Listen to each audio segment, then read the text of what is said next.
We're in regular session, 6 o'clock meeting, Wednesday, April the 3rd. I call this meeting to order.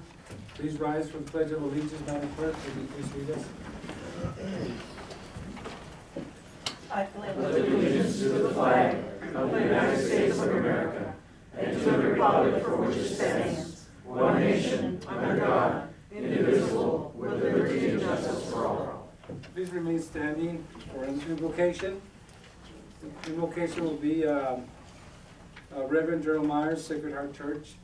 Reverend, good evening, sir. Good evening, thank you. Let us bow our heads for a word of prayer. God and Father of our Lord Jesus Christ and our Father, we ask your blessing this evening upon our city council. We thank you for the many blessings you have already given us in providing for us the city of Nogales, a good little place to be, a city we ourselves did not build, but which is now entrusted to us to preserve and maintain and to foster its prosperity. Under your divine protection, may we provide for its citizens a safe environment, a prosperous economy, a community of faithful family values that protect our children and encourage adults to live profitable and happy lives. Bless us and bless this council with your fatherly guidance and love. Amen. Amen. Thank you very much, Reverend. Please be seated.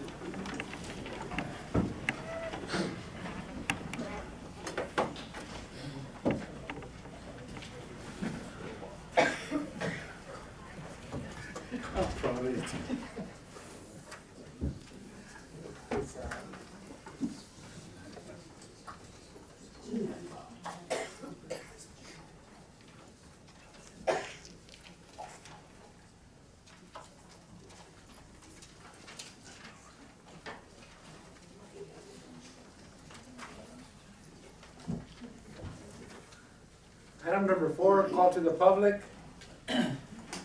We have Jim Cosby, is it? Yes. Yes. Please state your name and your address for the record from the podium.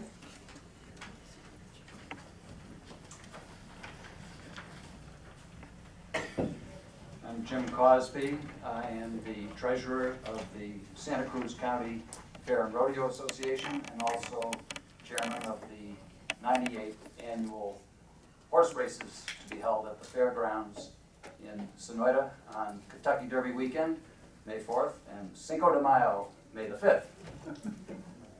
Mr. Mayor and honorable members of the council, I wanted to take just a few moments, if I could today, to thank you so very, very much and to express the appreciation of not only our racing committee, but also the Santa Cruz County Fair and Rodeo Association for the proclamation that I've got a copy of here today, which basically proclaims that Saturday, May the 4th, 2013, will be known as William and Eleonora Baffert Memorial Day.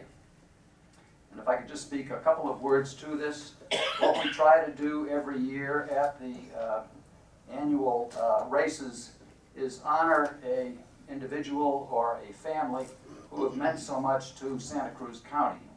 And this year we are honoring the Baffert family for many, many reasons, most of which I will synopsize here very, very quickly. They've been residents of this community since the early 1920s. Mr. Baffert had served in distinction in the World War II theater as an officer. He was a very successful businessman in this area and also was a member of the Santa Cruz County Board of Supervisors. Ellie, his wife, not only raised 7 children, but also she had a passion for young adults, and through her various volunteer activities, including the 4-H and the county fair, and as well as being a 30-year teacher and principal of a school here in Nogales, certainly exemplified her passion for children. As most people know in this community, the Baffert family is synonymous with horse racing, and that is evident today by the fact that Bob Baffert, the son of Bill and Eleonora, brought widespread attention and recognition to the city of Nogales as well as to the county of Santa Cruz by his international reputation as a horse trainer and, most importantly, his skill as a very successful trainer in the fact that he has won the Kentucky Derby 3 times. So we are just delighted that you have taken the opportunity to declare May the 4th Baffert Memorial Day. In that light, we just want to invite everybody here to the 98th annual horse races that are held at the fairgrounds. And also, if you thought that last year was a very successful meet, you ain't seen nothing yet, because this year is going to be even bigger and better than last year. We have over $50,000 in purses, and because of the effort that you've made today proclaiming the Baffert Memorial Day, we are having one race dedicated to the Baffert family, and we are looking for contributions from members of the Santa Cruz County to add to what we call added money to the purse, so that we can really make a big race to honor this Nogales family. Thank you so much for what you've done for us. Thank you very much, Mr. President. Thank you.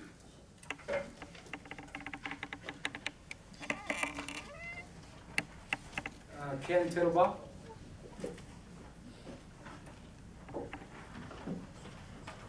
Ken Tittleball, 1041 North Duncan Drive, Nogales.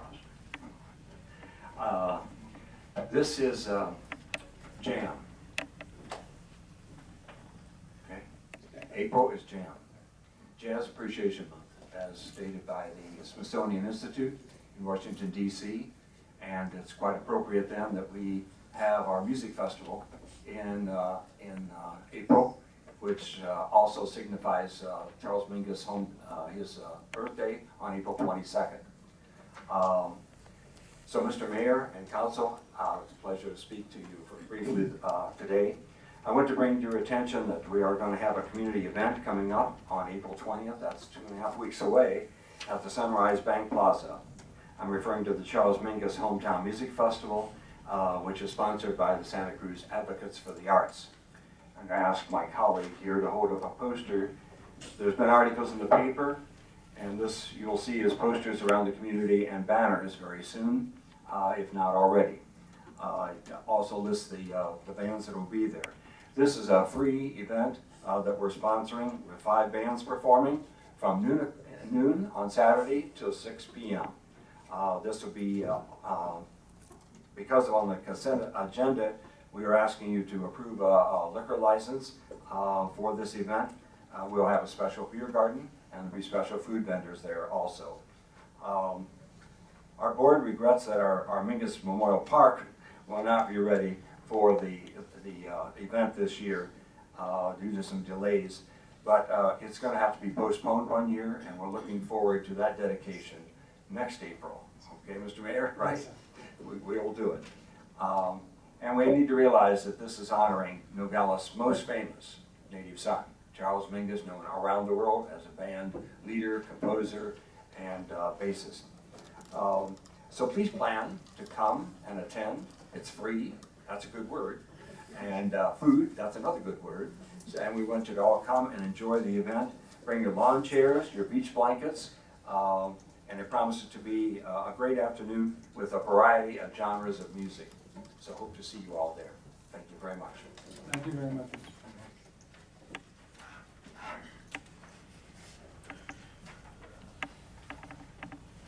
President. Manny Lopez.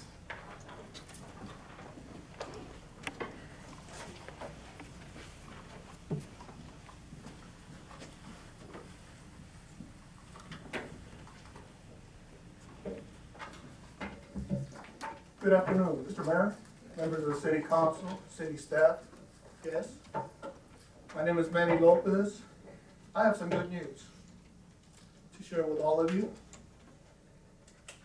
And it has to do with the Mexican 201st Memorial Wall that's going to be erected here at City Hall. Home Depot will fully sponsor the memorial wall and the costs involved. including materials. I think it's a great idea. I think it's a great fit because of their business. Along with them, Mary Miranda from JCPenney's, she's the store manager there. Early on, she provided some of the funding, for those brochures and hats and T-shirts and those color advertisements. She provided the funding for that as well. I think that it's a great commitment in Home Depot's part. Jorge Leon is the store manager at Home Depot. He's fully committed to this, but so is Home Depot in general, nationwide, has shown a commitment to this. Another thing is that Home Depot is going to sponsor a lot of refurbishing of our VFW, the paint, materials, and labor actually, to paint and fix up some of the needed things that we need at the VFW. This is their commitment to the veterans as well. The thing is that Home Depot needs to understand that when they do that, not only are they providing a commitment to the veterans, but to the community as a whole, because we all know that the VFW is available for anyone for worthwhile purposes. We do have the quinceañeras and the weddings, but a lot of the time we provide the help at no cost for fundraisers. So with that in mind, Home Depot has made a commitment not just to the veterans, American veterans and Mexican veterans, but Nogales as a community. I think they should be commended for this. It's a worthwhile purpose that they do this. George told me that not only do we take from our customers, but we like to give back. That's something that I was kind of paying close attention to. I did visit with other large organizations, but they were the ones that stepped up.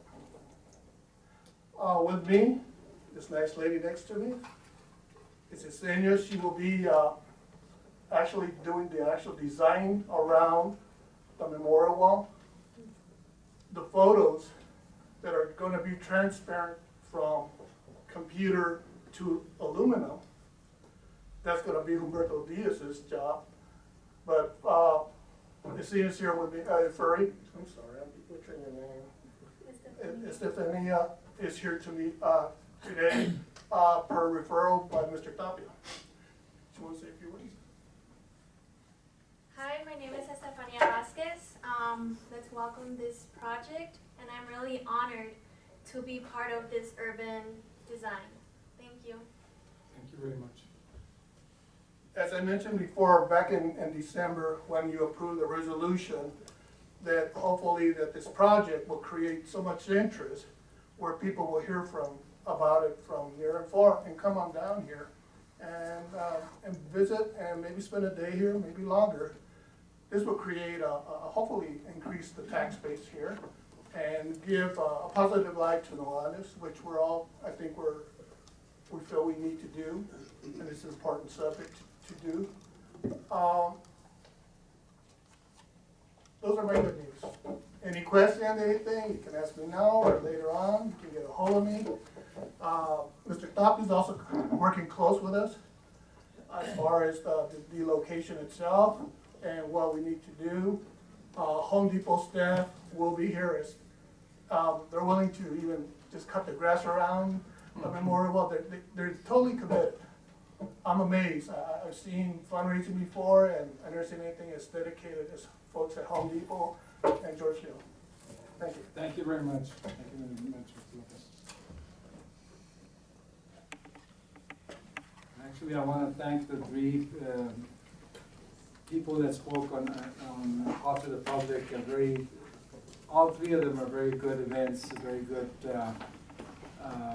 opportunities for our city. Not only the horse races out of Sonoita because of the Baffert family, but the Mingus project, which is unbelievably important for our community, image building, and Manny's project that he's been spearheading with Councilman Diaz and the VFW on the 2,201 squadron. So thank you very much. Thank you. Is there anybody else who wants to speak and call to the public? Okay, hearing none, all right. We're gonna go to item number 5, Mayor and Council's report on current events. Mr. Diaz, will you please, Okay, let's lead start. us- yes, start off. March 7th, I attended the soccer field ribbon cutting ceremony. Had a great time up there. 13th of March, 14th March, I went up to the Arizona-Sonora Border Liaison Mechanism meeting in Phoenix. I think all the councilmen and the mayor again. 20th of March, State of the City address. 22nd of March, Nogales, Sonora Binational Economic Forum and the Tequila Fest. That was a lot of fun. I got to work on the 23rd of March at the Debutante Cotillion. That was a lot of work. Vice Mayor Henesian was there giving me a hard time, but it was good. The 27th of March, I went to the press conference given by Senator John McCain, Jeff Flake, Chuck Schumer of New York, and Michael Bennett of Colorado. I went to the Palo Parado Bridge ribbon cutting ceremony. And on Saturday, the Little League opening ceremony. And yesterday, Councilman Barada, our city manager, Shane Dilley, Aaron White, and our city attorney, Joe Machado, and myself had breakfast with Congressman Raul Grijalva. And it was a very good, productive meeting, I think we had. So, and that's all I got for right now. Thank you very much, Councilman. Vice Mayor? I'll limit myself to one. I was master of ceremonies there for the Debutante Cotillion, and it's a very good cause. It did raise $38,000 for the community, and I think that's all I have to say. Thank you, Vice Mayor. Councilwoman? Yes, I also attended the Arizona-Sonora Border Liaison Mechanism meeting. I also attended the Binational Economic Forum in Nogales, Sonora, and the Tequila Festival with Juju. I attended the State of the City for the mayors.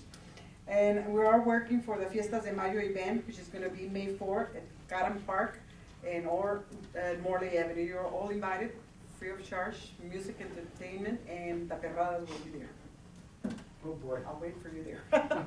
That's it. Councilman? March 7th, attended the grand opening of the new Nogales soccer field, which was there also named Holcomb Soccer Field. March the 8th, I went to a special presentation held by the Consulado General de México en homenaje en el Día Internacional de la Mujer, espectáculo poético, musical, La Mujer Mexicana. It was real good. It was held at the auditorium at the high school. March the 20th, I attended the State of the City address. March 22nd, went to the Binational Economic Forum Nogales, Sonora, along with my compatriots here, and also attended the Tequila Festival. I don't know if I want to say that.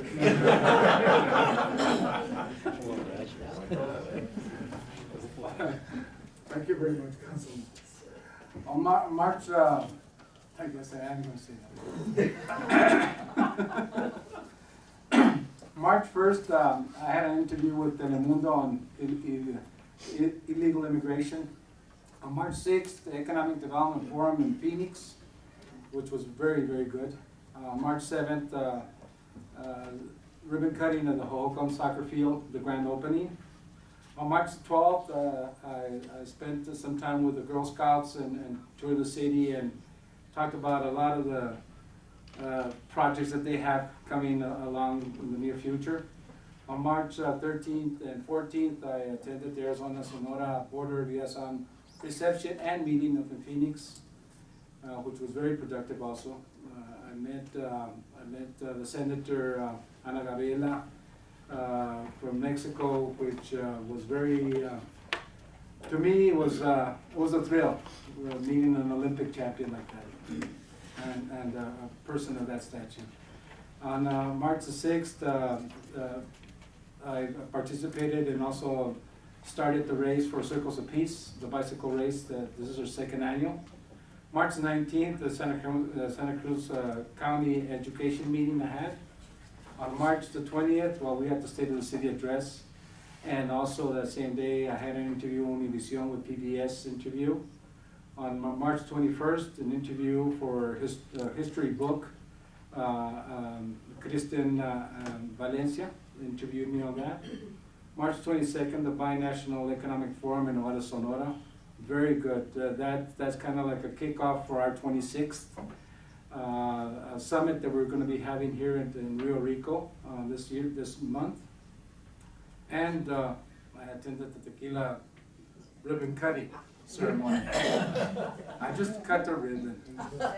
If you guys saw any pictures, it wasn't me. And March 26th, International Trade Summit planning meeting, and also attended an immigration naturalization meeting. On March 27th, I had a meeting with our professional baseball team, which actually kicked everything off, that now we will be having a professional baseball team, our own team in Nogales and the Desert Coast. They'll be playing 40 games in Nogales and 40 games outside, so there'll be away 40 games. So let's hope that we have a successful year, and I hope that everybody attends the baseball games at Memorial Park. And then on March the 30th, I was part of the Little League grand opening ceremony, which was unbelievable, the amount of children that are playing now in Little League and the different levels of Little League. So, you know, those are efforts by your city council that we do monthly. And sometimes a lot of people say, you know, why do you have to say these things? Because it's the time. It's a time that it's important for us to be able to inform you of what took place, what we actually did for the month of the previous month of the council meeting. So beginning of today, you'll hear a different story 1 month from now. But this is what you hear. So what I have today also is I have 3 proclamations that I prepared from my office.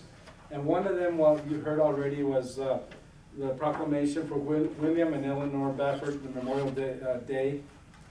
The other one is the Child Abuse Prevention Month, which is this month. On Saturday, they're going to have their walk, and everybody's invited to participate. That's at the DES offices behind the Kentucky Fried Chicken on Mariposa Road, and they do a walk there. They start early in the morning, and they're looking for funds, and I hope you can help out on that too, because that's a very good organization that needs help from the whole community. And then the third proclamation is the nationwide proclamation for National Service Recognition Day. That is done, this is for the 9th of this month, and that's done for, all the mayors do that every year, and that's for volunteerism, that's for support groups and all the organizations that work in all the communities to be able to make their communities good communities and communities that they try to improve the quality of life for all the residents. So I have 3 proclamations. I had asked Mr. Hanesian to read one, but he forgot his glasses at home. And but I'll have the 3 proclamations for whoever wants to see them. And actually the proclamation, I just want to mention the proclamation of the Baffert family was recommended by the Vice Mayor. He asked me if we could prepare this for the Baffert family. So this basically comes from the Vice Mayor's idea, and the other 2 come from my office. So I'll have them here. If I was to read them to you, then the 4 sandwiches that are waiting inside that room would have to be shared among you because you're gonna have to have lunch. They're pretty long. So I'll have them here in case you. I think, Mr. Mayor, I would like for you to go ahead and read them. I think we should. You want me to? Yeah, Okay. I think so. Well, let me start. I knew you were gonna say that. Let me start with William Baffert and Eleanor Baffert Memorial Day. Whereas the Baffert family roots have been closely and deeply entwined in the local Nogales community since the early 1920s, and whereas William Bill Baffert served his country with distinction as an officer in World War II, and returning to Nogales became a prominent businessman, initially owning the Baffert Egg Ranch and later a successful cattle ranch, and a member of the Santa Cruz County Board of Supervisors. And whereas Eleanor Ellie Baffert had a passion for young people, not only by raising 7 children, but also through numerous volunteer activities, including 4-H and the county fair, and a 30-year career as a teacher and principal in the Nogales Elementary School. And whereas the Baffert family has been passionate about the sport of horse racing for many decades, with all their sons initially involved in training horses. And whereas Bill and Ellie's son, Bob Baffert, has brought widespread recognition and acclaim to Nogales, Arizona, due to his international reputation as a skilled horse trainer who has won the Kentucky Derby 3 times. Now therefore, I, Arturo Argarino, Mayor of the City of Nogales, so hereby declare Saturday, May 4th, 2013 as William and Eleanor Baffert Memorial Day.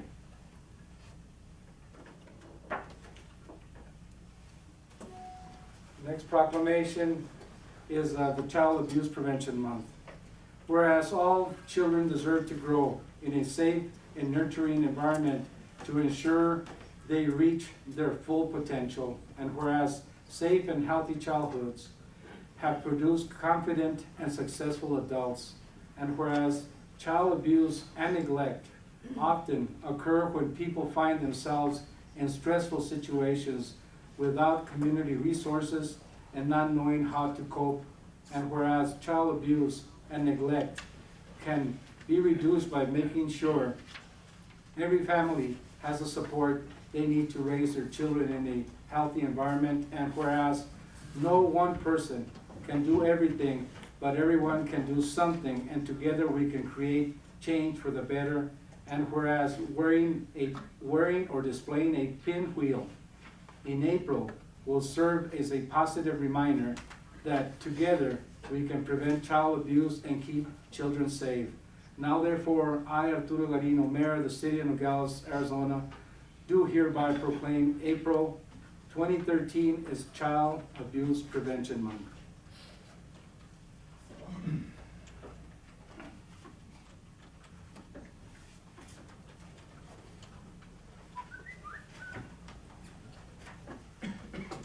Proclamation, whereas service to others is a hallmark of the American character and central to how we meet our challenges, and whereas the nation's mayors are increasingly turning to national service and volunteerism as a cost-effective strategy to meet city needs, and whereas AmeriCorps and Senior Corps addresses the most pressing challenges facing our cities and nations, from educating students for the jobs of the 21st century and supporting veterans and military families, to preserving the environment and helping communities recover from natural disasters. And whereas national service expands economic opportunities by creating more sustainable, resilient communities and providing education, career skills, and leadership abilities for those who serve, and whereas national service participants serve in more than 70,000 locations across the country, bolstering the civic, neighborhood, and faith-based organizations that are so vital to our economic and social well-being, and whereas national service participants increase the impact of the organizations they serve with both through their direct service and by recruiting and managing millions of additional volunteers. And whereas national service represents a unique public-private partnership that invests in community solutions and leverages non-federal resources to strengthen communities' impact and increase the return on taxpayers' dollars. Whereas AmeriCorps members and Senior Corps volunteers demonstrate commitment, dedication, and patriotism by making an intensive commitment to service, a commitment that remains with them in their future endeavors. And whereas the Corporation for National and Community Service shares a priority with mayors nationwide to engage citizens, improve lives, and strengthen communities, and is joining with mayors across the country to support the Mayor's Day of Recognition for National Service on April 9th, 2013. Therefore, be it resolved that I, Arturo Garino, Mayor of the City of Nogales, do hereby proclaim April 9th, 2013 as National Service Recognition Day. Those are the three. Thank you.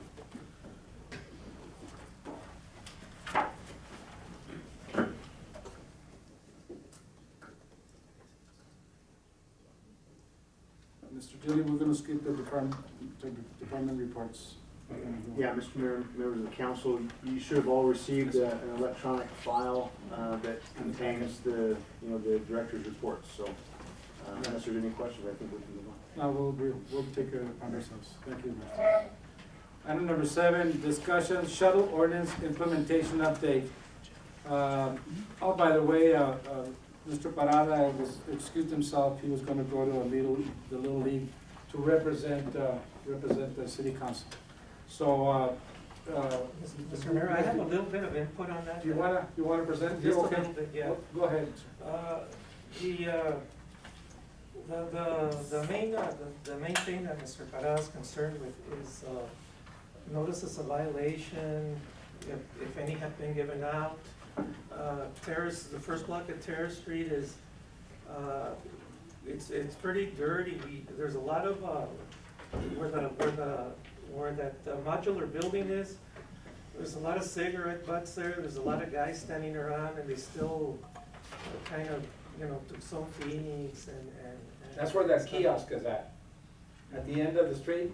No, right where that, next to Factory to you. Okay, yeah, okay. There's a lot of cigarette butts. Maybe we can put cans there or something so they could, because it looks really bad. There was plastic bottles on the street, water bottles just laying there, papers and stuff like that.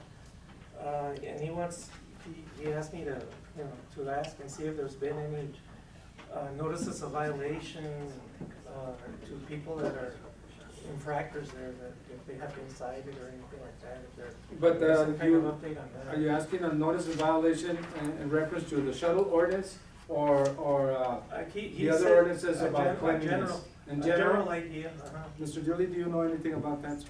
I'm not aware of any particular violations that have been issued on the basis of what's being brought forward, which is, the cleanliness side, how the street looks. I'm not familiar enough with the shuttle ordinance to know if that ordinance would cover that particular issue. So we might be really talking about two different issues on this. Nevertheless, staff notes the concern, and if it's appropriate for us to add a can in that general area, or get some staff out there to affect or apply a different ordinance that might be more appropriate for that concern, happy to do that. Appreciate the notice. That's the enforcement part of it by police. It would depend on if that was the shuttle ordinance or if it's a different ordinance at play, and we'd have to figure that out. But the can idea, we'll certainly take that into consideration, take a look at what we There can do should to be help that about out. a couple of cans at least, so people could dump their trash in there and stuff. And then on that note, right on the second block of Terrace, there should be a crosswalk. There's only one line between the Shell gas station and Wells Fargo. Mr. Mayor, I can address that. Okay, go ahead. When we did the terrace, the first block of terrace project, that was a point of discussion and dispute with ADOT. It was ADOT's design. They did not, because they didn't feel it met code and was justified. They actually required that other crosswalk to be blasted off. So No, you'll no, see I'm not, where. I'm not talking about that one, I'm talking further north, right where that Shell gas station is and Wells Fargo. Or you mean to cross Terrace? To cross Terrace. Terrace, oh, that's a terrace crossing, Mr. Cole. Going west on Crawford. East and west. Uh-huh, right. Yes, east and That west. east and west, there's only one line that, there should So, be another. so was it, I mean, it's faded away or just one? No, it just, there's only one line. I guess when they paved, No, on Terrace Avenue, from the McDonald area, the Shell, the gas station, going towards the bank, going downhill, going down the. on the east, on the On north the north side of. second on the block of intersection. Terrace, second block of Terrace. Yeah, right where second block starts, right, there's only one line, and it's all faded, but I guess the other line got covered up when they paved second block. Oh, maybe that's. John, was that just a paving, or was that just part of the paving project that, you know, we didn't get done on that? Alejandro? I believe we got one there, maybe it's faded away or something, but There's only one check line. it and make sure it's there. We'll address it next week. Thank you. I drove it today to go look at it, and there's only one line. Okay. Thank you. Okay. Is that it? Is there anybody else wants to discuss, the shuttle ordinance? No. No? Okay, Mr. Acosta, are you okay? Yes. Item number 2, discussion and update on San Simon Improvement District. Mr. Jill, you gonna take that? Or- I believe I'm gonna turn it over to John and I'll add where needed. Mr. Mayor? Are you sure about that, John? Well, after that one proclamation that was read tonight, you know, but I'll give it my. Okay. Did you read them again? No. Mr. Mayor, as this council remembers, it's been a little over a year ago that the San Simon Neighborhood Association has come to the city and has met with us on several occasions, and they're interested in developing an improvement district. Okay. As staff has been looking through this, we found that the original developer of the San Simon development there did not build the water, sewer, and the street infrastructures up to city standards. So since that time, the city has not taken in that infrastructure into its maintenance system. So in order, we recognize that the streets and the water and the sewer system currently is in need of repair. However, it's not a city-owned system, and we need to bring that infrastructure up to city standards the best we can before we can accept it into our system and then maintain it. Okay? So in order for a development district, special improvement district to be formed, we need to know what the cost to put in that infrastructure would be. The only way to find out a good number on the cost, not an estimate, is to engage an engineering firm to bring a design concept report up to the 30% level, which would have hard numbers for construction costs. Once we have those hard numbers for construction costs, we can bring the idea of a development district back to council, because that would be basically the money that the city would be guaranteeing that would go out and procure that money and to do that development. The problem is that in order to get to the 30% mark, we're gonna have to expend approximately $49,000 worth of engineering. The money that we spend up front for engineering can be recovered in the improvement district. However, if the improvement district never happens, then that $49,000 that I just mentioned we will never be able to recover it.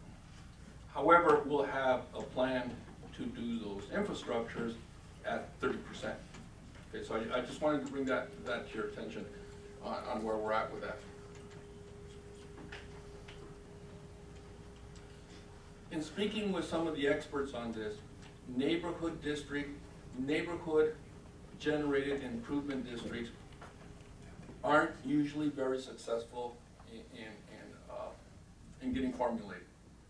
Once they get to the 30% on what construction cost is, when you cover engineering cost, when you cover the cost of a consultant to say how much each property owner would have to pay for those improvements, and cover all of those costs, a lot of improvement districts fail at that time. And there is a public hearing notice and to do these improvement districts, where it's a public hearing, it's held here in front of you all, and the neighbors can come in and protest or speak on how it will affect their properties. So having that in mind, that's kind of where we're at. We need to know, we're looking for your approval or your understanding that staff is looking at expending this $50,000, $49,768, in bringing this engineering design concept report to happen in order to get those costs. Currently, in this year's budget, okay, we do not have identified these $49,000. So that's also important to know. If we are unable to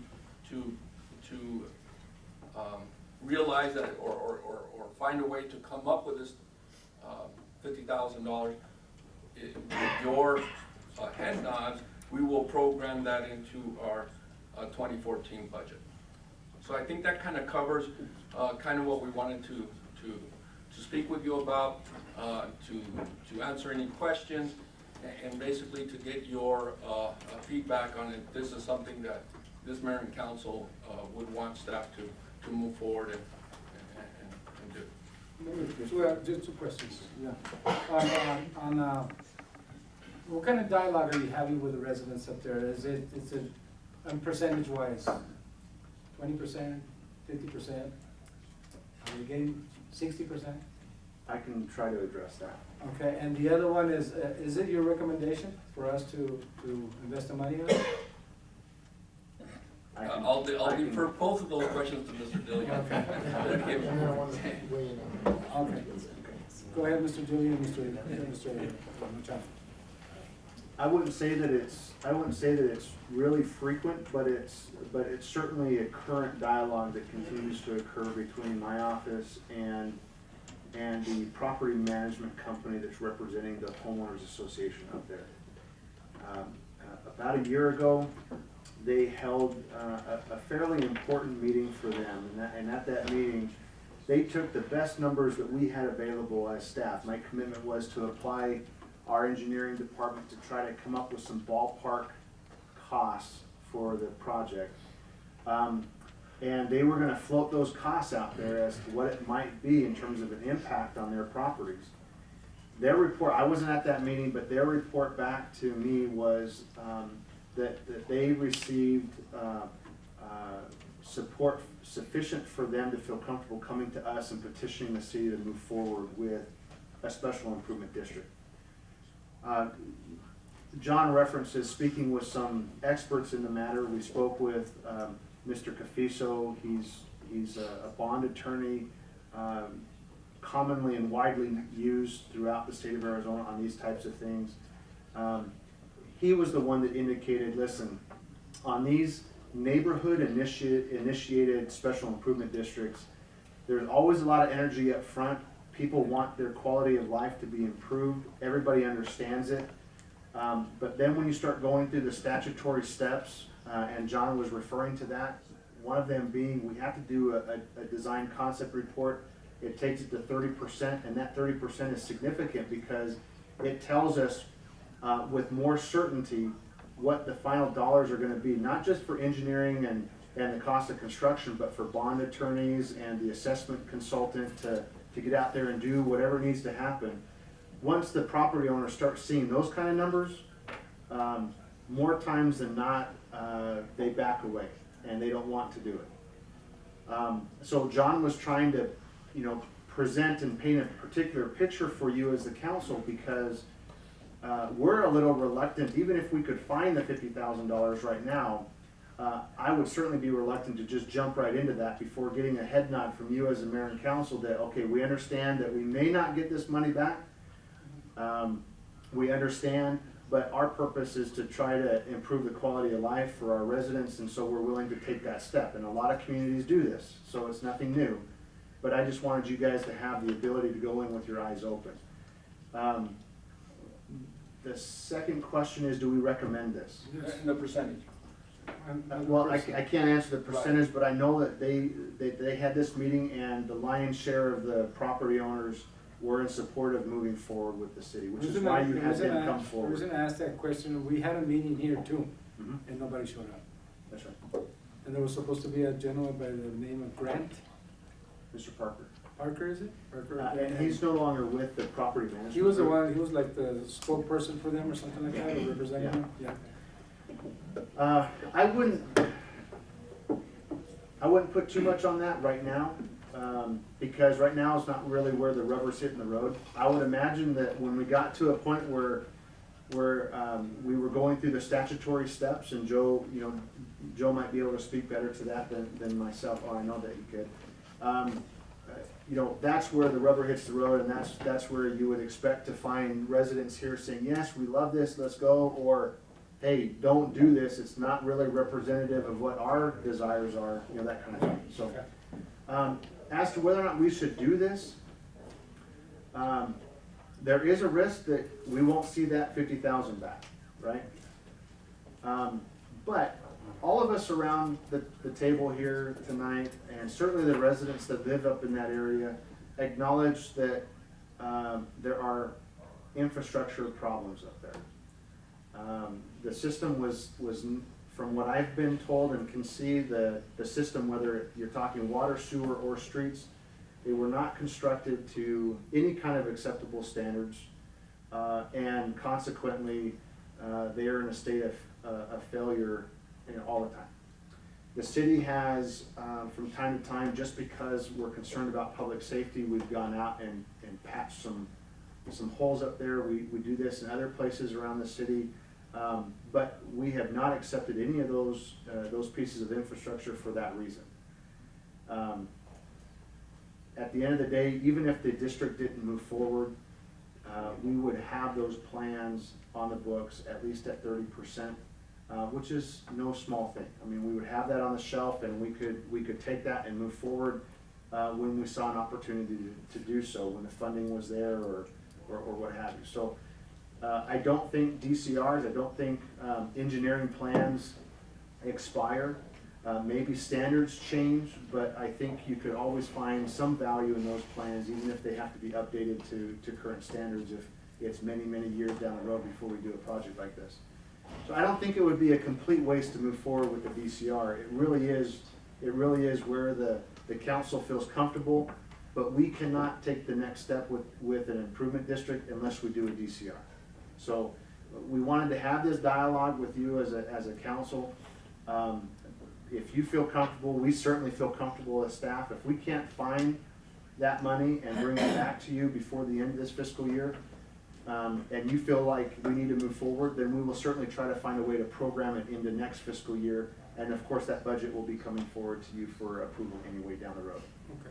So that's kind of where we sit. Vice Mayor. Yeah, Mr. Dillon, I've talked to several people up there, and it seems nobody's given them any idea of what we're talking about as far as money. Everybody keeps saying, oh yeah, it sounds great. One suggestion was, to have a meeting, and if not, to give everybody a letter as to what their, how far they're willing to go. Are we discussing $5,000 per, and I understand we don't have any facts, but all we're asking them is, would you be in agreement? Because we need, what, 51%? of the people to vote for it, You would. for an improvement district? You would need a majority of the property owners in support of that. Okay, now, does that include that new section that was sold, where there was, I think, 10 lots sold or whatever? I Did did you not- vote those individually or not? I would have to go back on my notes. There was dialogue as to whether or not it would include, that piece of property or not. 'Cause I can't remember. But I You mean think, the undeveloped portion? Yeah. right, they were supposed to do their own improvements, right? You know, we'll have to look at, but probably would not include the undeveloped, because that would be the developers. I know that the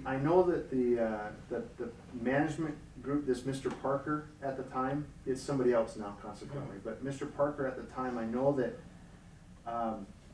in dialogue with him, he had met, and anytime I met with him, there was members of their board that were with him, so it wasn't just him in an isolated situation. But they mentioned, that there might be an appropriate time when we would say, hey, we're doing this project, and we would reach out to that undeveloped parcel, and if they wanted to jump on board, they could, but they would have a prorated cost associated with that. So, But that's not the question. The question is, the people there, I mean, we're gonna need 51% or 50 plus, whatever, 50 plus 1, to go ahead and get it done. So I mean, do we here's- have an idea what their tolerance is? I mean, I've talked to some people and, oh yeah, you know, $5,000, oh yeah, that's not a problem. Mr. Parker told me when we met with him before and we had given him preliminary. Who is Mr. Parker? I mean, This Grant Parker, he came in and. where does he come from? He was the. They have, Mr. Parker. Barnes Parker, I've heard of him. No. Vice Mayor. Oftentimes, homeowners associations will contract with a management company to keep things going. Okay, where are This they homeowners- located? I think they're out of Tucson. Okay. Mr. Parker, who was managing the management company, was provided with all of our best estimates on the cost of doing this project, which were What absent. is that best estimate? Which, it was, I think, in the $1.3 million area. And what would that break down to 1.4. per residence? We were guessing that it would be somewhere in the neighborhood of $10,000 a lot. Okay, if you just straight out 82 lots and you did. You just divided it that way, but there is a consultant that we would have to engage to distribute those costs equitably. So there's different methods of doing it, but we just. You know, basically, divided it. Mr. Garcia, that's about the same cost, Vista El Cielo. Remember when they Right. paid Vista El Cielo? Not everybody that was off Vista El Cielo had paid into it, just the people that had property alongside Vista El Cielo. And they averaged between $7,000 and $10,000. Well, I want to make That's sure how they that pay. we're talking numbers, but even when we were talking to the homeowners association and Mr. Parker at the time, we were very careful to say this is just an estimate. It doesn't include what would be factual in terms of, you know, a bond consultant and the assessor and all that kind of stuff. So, Administration.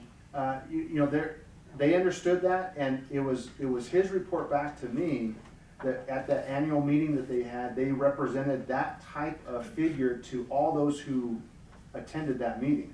So if whoever you're talking to, you know, didn't attend that meeting and participate, then yeah, they would be kind of in the dark right now. How many people do you know participated in that meeting? He said it was well attended, but I don't know. Yeah, 4 people. And at that point, we're not at the point right now where we would survey the residents. All I'm trying to get at is if the people are willing to only go to say $5,000, and they're willing to, if we're willing to get over 50% at $5,000, we know that. How many people are willing to go up to 10,000? If we're gonna go out there and spend $50,000, and when they take a vote, we get 20% of the vote, and then we say, well, we still have this, and we'll shelf it for the next 20 years, I thought it was money thrown away. So, I mean, first of all, we gotta find out who is willing to come up with money. If they're not willing to come up with any money, I mean, that's another problem, There's right? nothing from, Joe, when I was talking with Mike Cafiso, he could not point to anything that we could do legally to bind people at this point in No, time. we're not binding them. No, we're you just asking would, them that's a what you're question. asking for, though. No, You're we're asking, just asking them a question. but it's not binding, that's my point. They could say, oh, yeah, great, and then totally But back at out. least we'll have an idea. Because if the tolerance level is $5,000, if we only get 50% of 5,000, anything over 5,000, we're not gonna get 50%. Well, we have a good idea, they don't wanna do it, right? I mean, if we tell people it's gonna be $10,000 and only 5% say yes, then why are we going through this whole practice for if it's not gonna pass? The neighborhood association out there But why aren't they here? Why is nobody here? has indicated that they are willing to move forward. Is anybody here from the homeowners association? Do they have an association? They do. Were they advised that we're gonna have this meeting? Probably Was not. Mr. Parker No, called? no, no, probably not. Probably not. Do you have his phone number or? No, No. I don't. Vice Mayor, is that enough? Well, I'm just figuring, I'm just Because I trying to did not- say, if we're I was gonna pass you a $50,000. Would you give him a cookie? If we're gonna spend $50,000, I would like to know that we're gonna get it back, that's all I'm saying. And if nobody's interested in doing it. You're not gonna know. Then, if nobody's interested in doing it, why are we going through this Maybe, exercise? maybe I another, don't see but anybody maybe a here. public hearing. I think so, I think everybody Another should public hearing, attend. Mr. Jelly, to see where they're at before we even nod our heads to the money. Or to proceed or anything. And if I can, Go ahead. if you want, that's a public meeting, of course, but I would like an executive session before that meeting so that you can have additional information at your disposal, so that when you have the public information, you can take Okay. that into consideration. All right. There's some stuff we need to talk about. I'm sure there's a lot of information we need to have. Yeah. In executive session. Okay. Is that, are you comfortable? Thank you, Mr. Mayor. You still want the cookie? I got 3 of them. We will notify them and. I thought you were gonna say we'll notify the cookie. Mr. Jimmy, please notify Mr. Parker. Yes, yes. I know he won't be here. Mr. Jelly, thank you very much. Item number 3. Go ahead.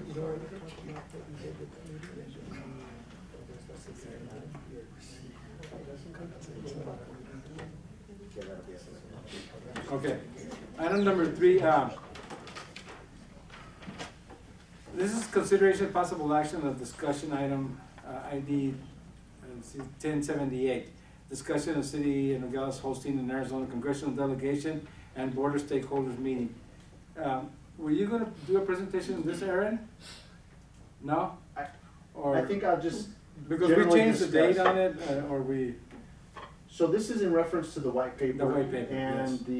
the 2020, initiative, that Aaron had presented Yes. to you at your last meeting. The idea, at the time of the presentation, the idea was to try to have a congressional delegation come down and visit Nogales, on May 30th. May 30th. 30th. Uh-huh. Obviously, wanting to do things right, we reached out to MAG at the forum in Nogales, Sonora, and that was a very important step for us because MAG's been a real engine as it relates to the whole idea of political alignment in the state. I had the opportunity, along with John and Aaron, to have a telephone conference with Dennis Smith, the executive director for MAG, who many of you met at that meeting in Sonora, and his supporting staff. In that meeting, he outlined I think a prudent and wise course of action, and that was maybe to take some more baby steps to give us the best chance of success. He talked about working with Margie Emmerman to try to have kind of some roundtable discussions on this initiative and the political alignment, the white paper concept at the AMC plenary meeting in June. He encouraged us to reach out to the League of Arizona Cities to maybe have some kind of dialogue agenda item at the Arizona League of Cities meeting in August. So he's doing that because there's a lot of stakeholders when you start branching out. We've been fairly successful, in my opinion, here locally in working with some of our political groups here locally in terms of getting support for this. The mayor's going to be you know, he's wanting to reach out to the border mayors in Arizona and start talking to them about, you know, about this initiative. And we think that we're going to be successful in those efforts. But once we get past Santa Cruz County and the border region, it becomes a different type of animal, because now we're trying to convince people who really could say, well, why the heck do I care, to have actual interest in this. And I think that if we can do it, if we can have these kind of dialogues in an environment like the AMC plenary meetings or the Arizona Leagues of City meetings, where we've got other players that are speaking the same language, like MAG there, and you hear Margie Emmerman saying the same thing, maybe off a different sheet of music, but really saying the same thing. You can capitalize on that and allow that energy to help our efforts move forward. So I think there's a lot of wisdom in his advice. Now, in short, they expressed a lot of support. MAG did. Dennis said, hey, this is great. Complimented Aaron on how this has all been put together, and said we can get behind this and we can support it. In fact, they said we've got a lot of contacts with the city of Phoenix and their intergovernmental people and their politicians, not just at the local level, but Phoenix being Phoenix. And they'll start talking and generating some interest on this and see what they can do to support it. So I think we're making progress, but to have a congressional delegation meeting the end of May, it might be too big of a step to really be successful. So we wanted to talk to you a little bit about this, give you an update on what's going on, and maybe share a little bit of the vision that Dennis Smith shared with us in our telephone conference about a new strategy and approach to this. I know that Councilman Diaz and Councilman Parada were instrumental in sharing this white paper in the 2020 with Congressman Grijalva.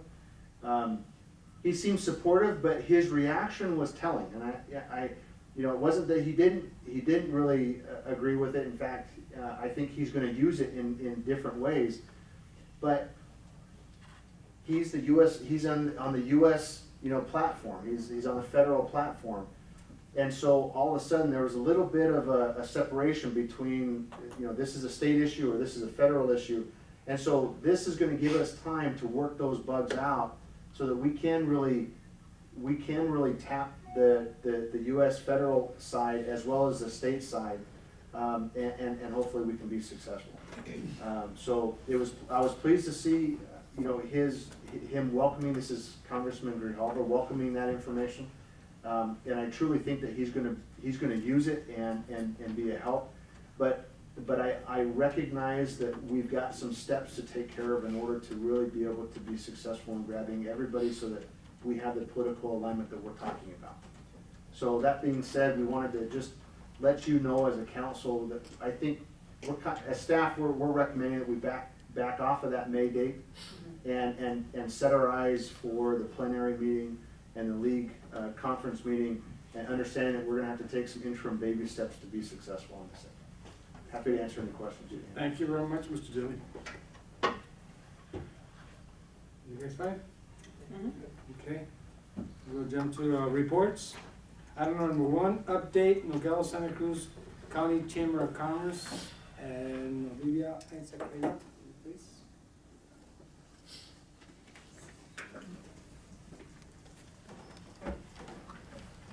Good evening, Mayor, members of the council, and guests.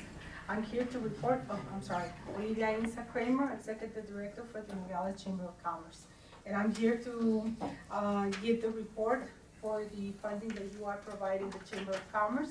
And as you already got a package, we went ahead and gave you the statistics of the visitors reports, as well as a couple of emails that you had seen from the increments of visitors or people interested in visiting Santa Cruz County or Nogales, Arizona. Also, we went ahead and give you the financial report as you requested and as the contract, and I'm happy to answer any questions. Fine, does anybody have any questions? Mr. Yeah, I have a question. Every time that we've had this discussion, I've always asked for a list of members. The reason, And I've never had a list of members. the reason why I didn't provide that, Mr. Henesian, is because now you're using an iPad, and everything that you request a membership, you can find it on the website. Everything is electronically, you can use your iPad, and every single member that we have is by category with updated information. You still couldn't give us one, is that the only way I can, it's getting into the Nogales Chamber of Commerce? No, we You could don't go provide- ahead, you but don't I provide thought the that we list? were on the saving of energy paper, Mhm. so that's why I went ahead and just go ahead and provided the membership I'm directory. glad that you've advised me of that. I'll take a look at it tonight. You're And welcome if I to can't go find ahead. it there, will you be able to give me one for tomorrow? Yeah, I'll do It should be everything. a simple list, right? Yeah, it's a simple list. Any other Councilman questions? Diaz, you have anything? No, it's, from what I'm seeing here, I think we're getting a little bit more traffic, right? More tourism. As a matter of fact, that's why I went ahead and provided that graphic that you see, because for the last 3 months, you don't have March month in there. The reason why we did it is because this was provided before the cutoff of the 31st. But so far, on an average of January and March, we had already increased over 100 visitors per month. So we're seeing an increment. And not only that, if you notice, I also provided a copy of the calls that the visitor center has been receiving, which has been improving a lot from the previous years too. And also, I wanted to mention to you, but as the visitor center, we had already become or subscribed to the TripAdvisor. That's why I included that email, just for you to see where are we getting some of the visitor calls as well as the requests that we're getting. Also, we went ahead and contemplated the idea and planning under the tourism to become a members of the lodging and tourism also. And Patricia, I have to say that she's doing a wonderful job by creating partnerships with different organizations. As you already noticed, we are going to be hosting a meeting, a presentation, and I'm gonna pass this, through an organization that is working with the birding in Santa Cruz County. And let me go ahead and pass this to you. And you're welcome to join us the day of the presentation. And also through the Arizona State Parks. We're gonna be working in different ways with them too, to promote Nogales in Santa Cruz County.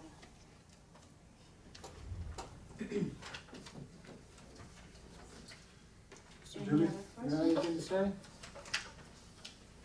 No? No, Olivia, just so I can help my council out, if they have questions, where on the website would they be able to Yes. find the list of members? Membership directory. And there's not a direct link to that, is that under businesses? A business, So, okay, That's on the top left. business directory, if I click on that, indeed, there are categories. If I click on, okay, so it's under business directories on their website, Mr. Yes, sir. Hennessy. And There's a just- list of members? As Olivia has described, if you go to business directory, there's categories like accountants, lawyers, auto, and you'll see the number of businesses in there. You just click on like auto, and then it would list the actual It gives business. the actual names of the businesses, or just gives you a number? Mhm. No, and actually, it gives you, if you're just looking at the category list, it gives you the number of businesses in that category, but if you click on the category itself and goes into it, like I just went home, then I went automotive, and then I went car repair, and Alex Tire Pro is in there as a member of the chain. But there's a complete list. Is From there what a I can- complete list? It's not a complete list, but it's more specified. It's even better than a list, because in here, it's giving you exactly the category of each member with the You have a updated. list. If I give you a All list, I'm asking for is a list of members. Can we get a list of members? You gave us Yes. 50 pages to look at, what was the difference of 1 or 2 more What about if pages? I give you 1,000? It would be a lot of There waste would of be a lot, paper. yeah, that would be a lot. Mhm. So is there a list or there is no list? Yeah, of course it is a Okay, list. could I go over tomorrow and get the list? No, you can go ahead and see on the director, Okay, and I well, will go then- happy to provide you So with Billy, the I list. guess you can print me the list then, I guess. And not only that, Mr. Billy, but as specified, not only that, but as specified on the contract, I wanted to let you know that so far during this year, the 2013, we have already increased the membership too. Okay, we have over 300 members, and not only from Santa Cruz County, but also from Pima County too. Olivia, honestly, I mean, I think that's wonderful news. I really do. I think perhaps what's at the heart of the request for a list of members is to be able to see, you know, quantitatively how that's moving from one year to the next. 300 members is, I think, no small task for a chamber. I think that's great. But I think it's difficult to portray to the council how good that is if you don't know how, you don't have something to compare that to. So if you know, a year ago you were at 150, and you're at 300, I mean, that's huge, right? So, Well, when I took over the membership, when I took over the chamber, we had 75 members. I mean, And that's so a great that's- positive success story, but I think providing that type of data and information to the mayor and council helps them to see that success story quantitatively, and it's not being communicated that way, but that's kind of how I interpret that. Yes, you can have. Thank you very much, Olivia. Thank you, Mayor. Thank you, Lydia. Thank you, Mr. Lee.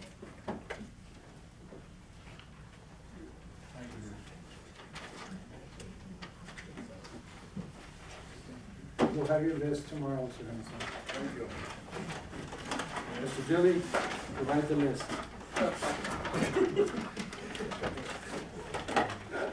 I'll do my best.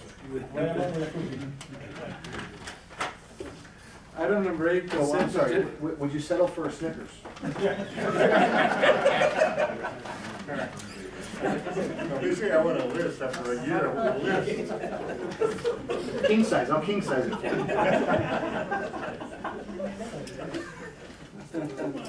He acts like a Roseanne Barr, huh? Could have been a commercial. I know. Consent agenda. Consent agenda items will be from A through C. Do I have a motion? Mr. Mayor, I so move. Second. All in favor signify by saying aye. Aye. Aye. Opposed? The ayes have it. Number 9, orders.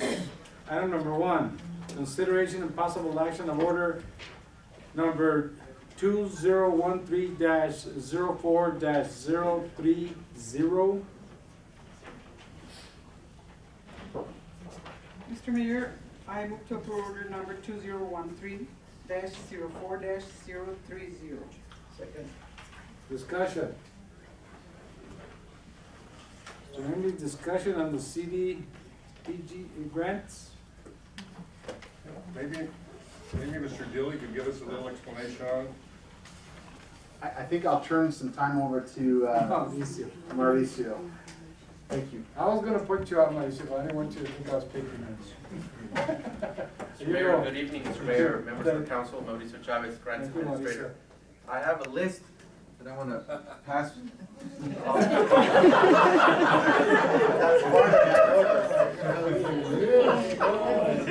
Not your list. That's a list of the potential projects, eligible projects.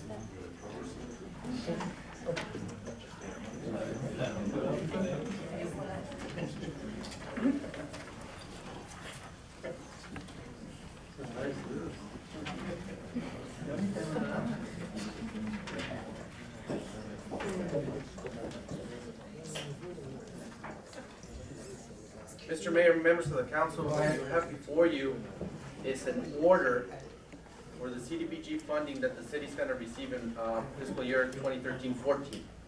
Approximately, we're going to receive $277,000, and that list that you have that I passed right now is a list of eligible projects as per Arizona Department of Housing.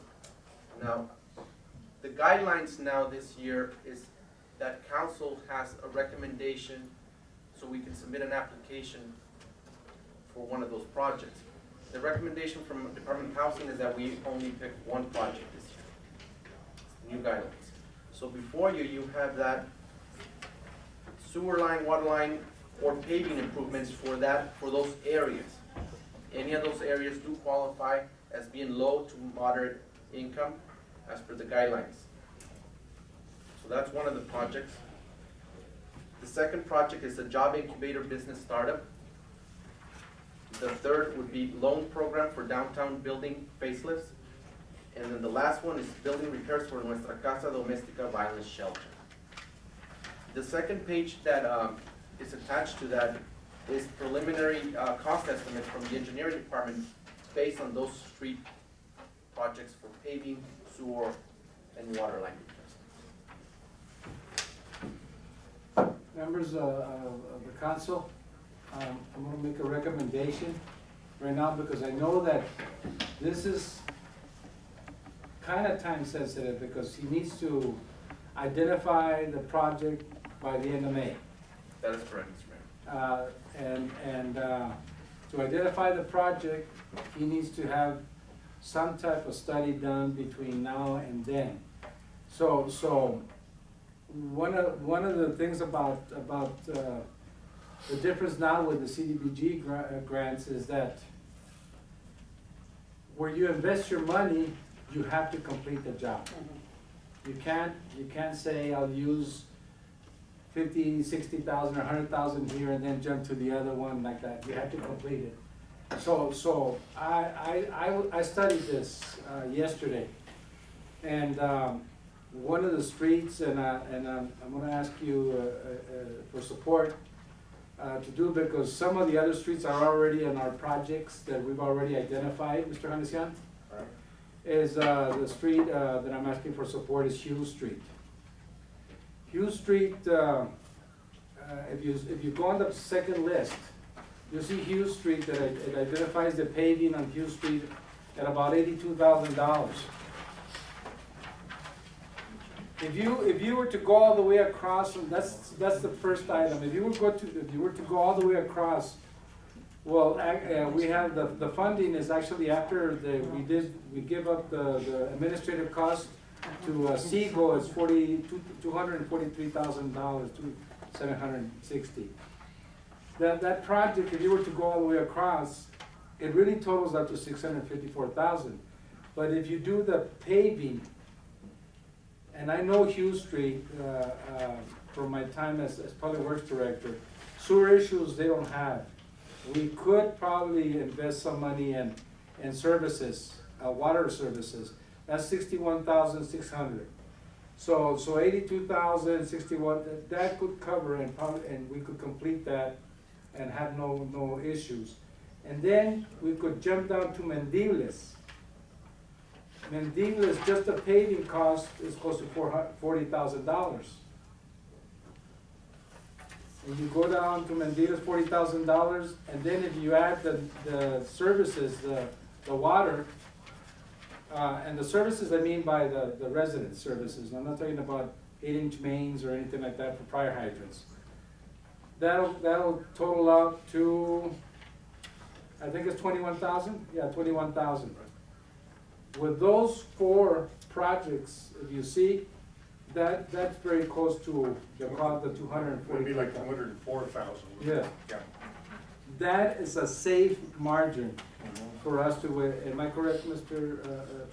Yes, Mr. Mayor, that Yeah, would be correct. that would be a safe margin that we can say, we do not have to tap into like we did with Walnut, remember? We invested the CDBG money on Walnut Street, 500,000, remember? And then we ended up putting in almost 600 and some thousand to almost $1 million, something out of our pocket to be able to complete that project. So That's my recommendation, if I can have your support, and unless you have other. We can't do two, Mr. Mayor, we can't do those two. You said basically they wanted just to pick one? No, because they fall under the streets improvement. That would fall under the street improvement project, so it would be one application with many different, or two different areas that we would be doing, correct? Because I know you identified Mendibles, Mr. Venecian, but we never identified the funding source, remember? Right, so Mendibles. Mendibles would be one that could be, we could probably put the water services if needed, and the paving, and then Hughes Street, the paving and. Hughes Street needs it, Yeah, Hughes, that needs it, yeah. So, can I have your support on that? I think that's an excellent idea. Yeah. So, Mr. Acosta, you feel comfortable with it? Yes. Lopez, feel comfortable with it? Do we vote on it, or? Well, we should give direction. We should give direction so Mr. Chavez can identify Hughes Street and Mendibles as possible projects so he can complete his application for May. Yeah. Am I correct or not? No, I think the timeline is right, and I think it's important to give direction tonight.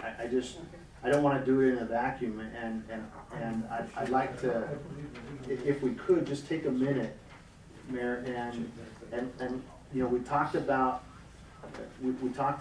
these particular roads and utilities under those roads. I haven't had the benefit, can I just ask my Public Works Department?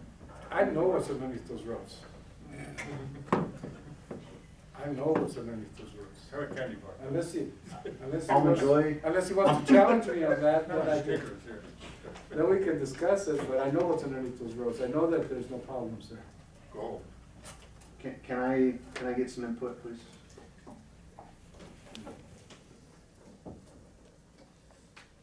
On Hughes Street, I believe that the sewer line that we have there is kind of small. I don't know the exact size. I'm sure. And I would really would like to have opportunity to check, and it would take really a day to do it. And Can I ask you a question? The Do street that you needs to- foresee any improvement, more houses in that street?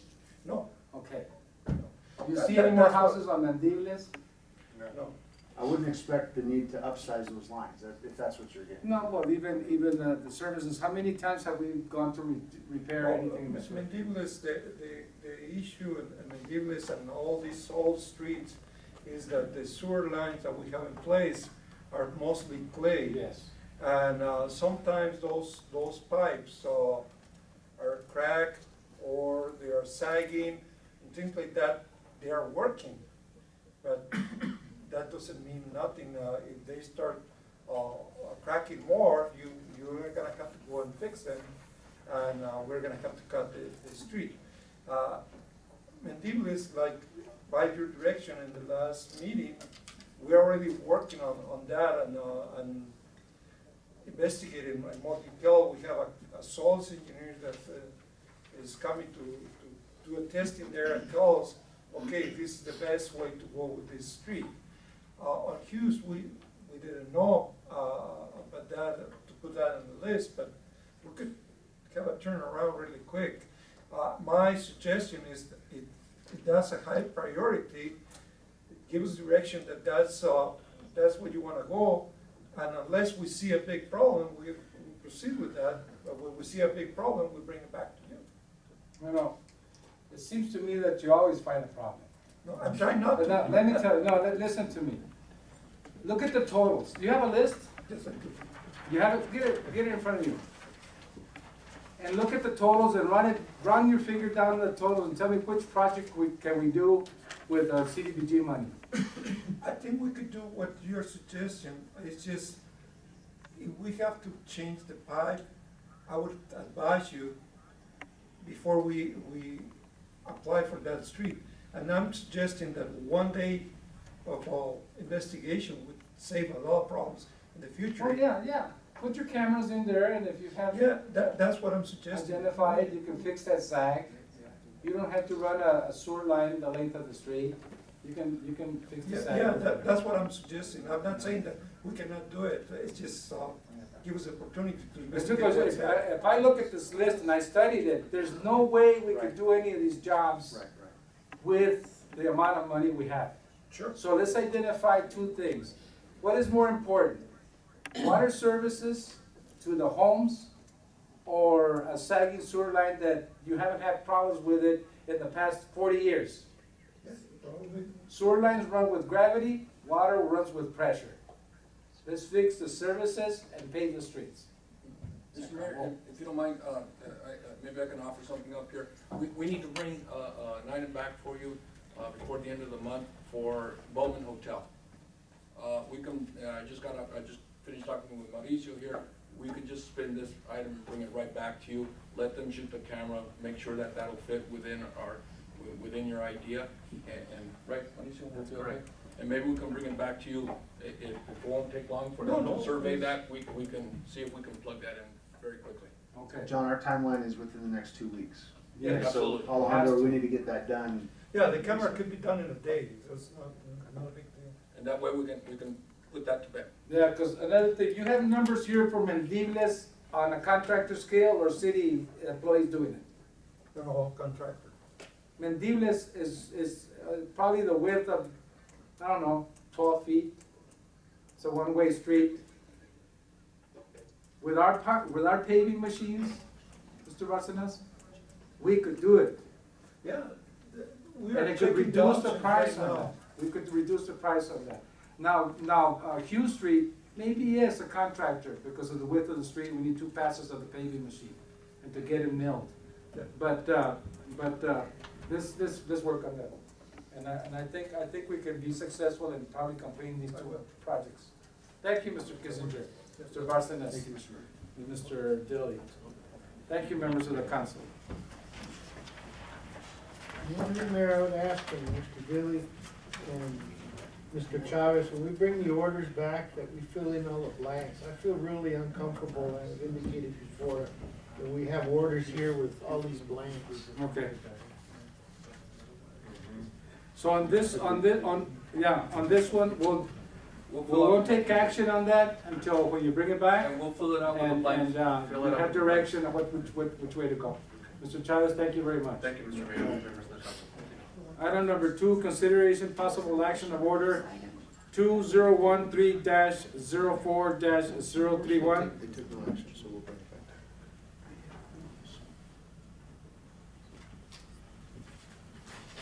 Are we gonna need to leverage anything on the?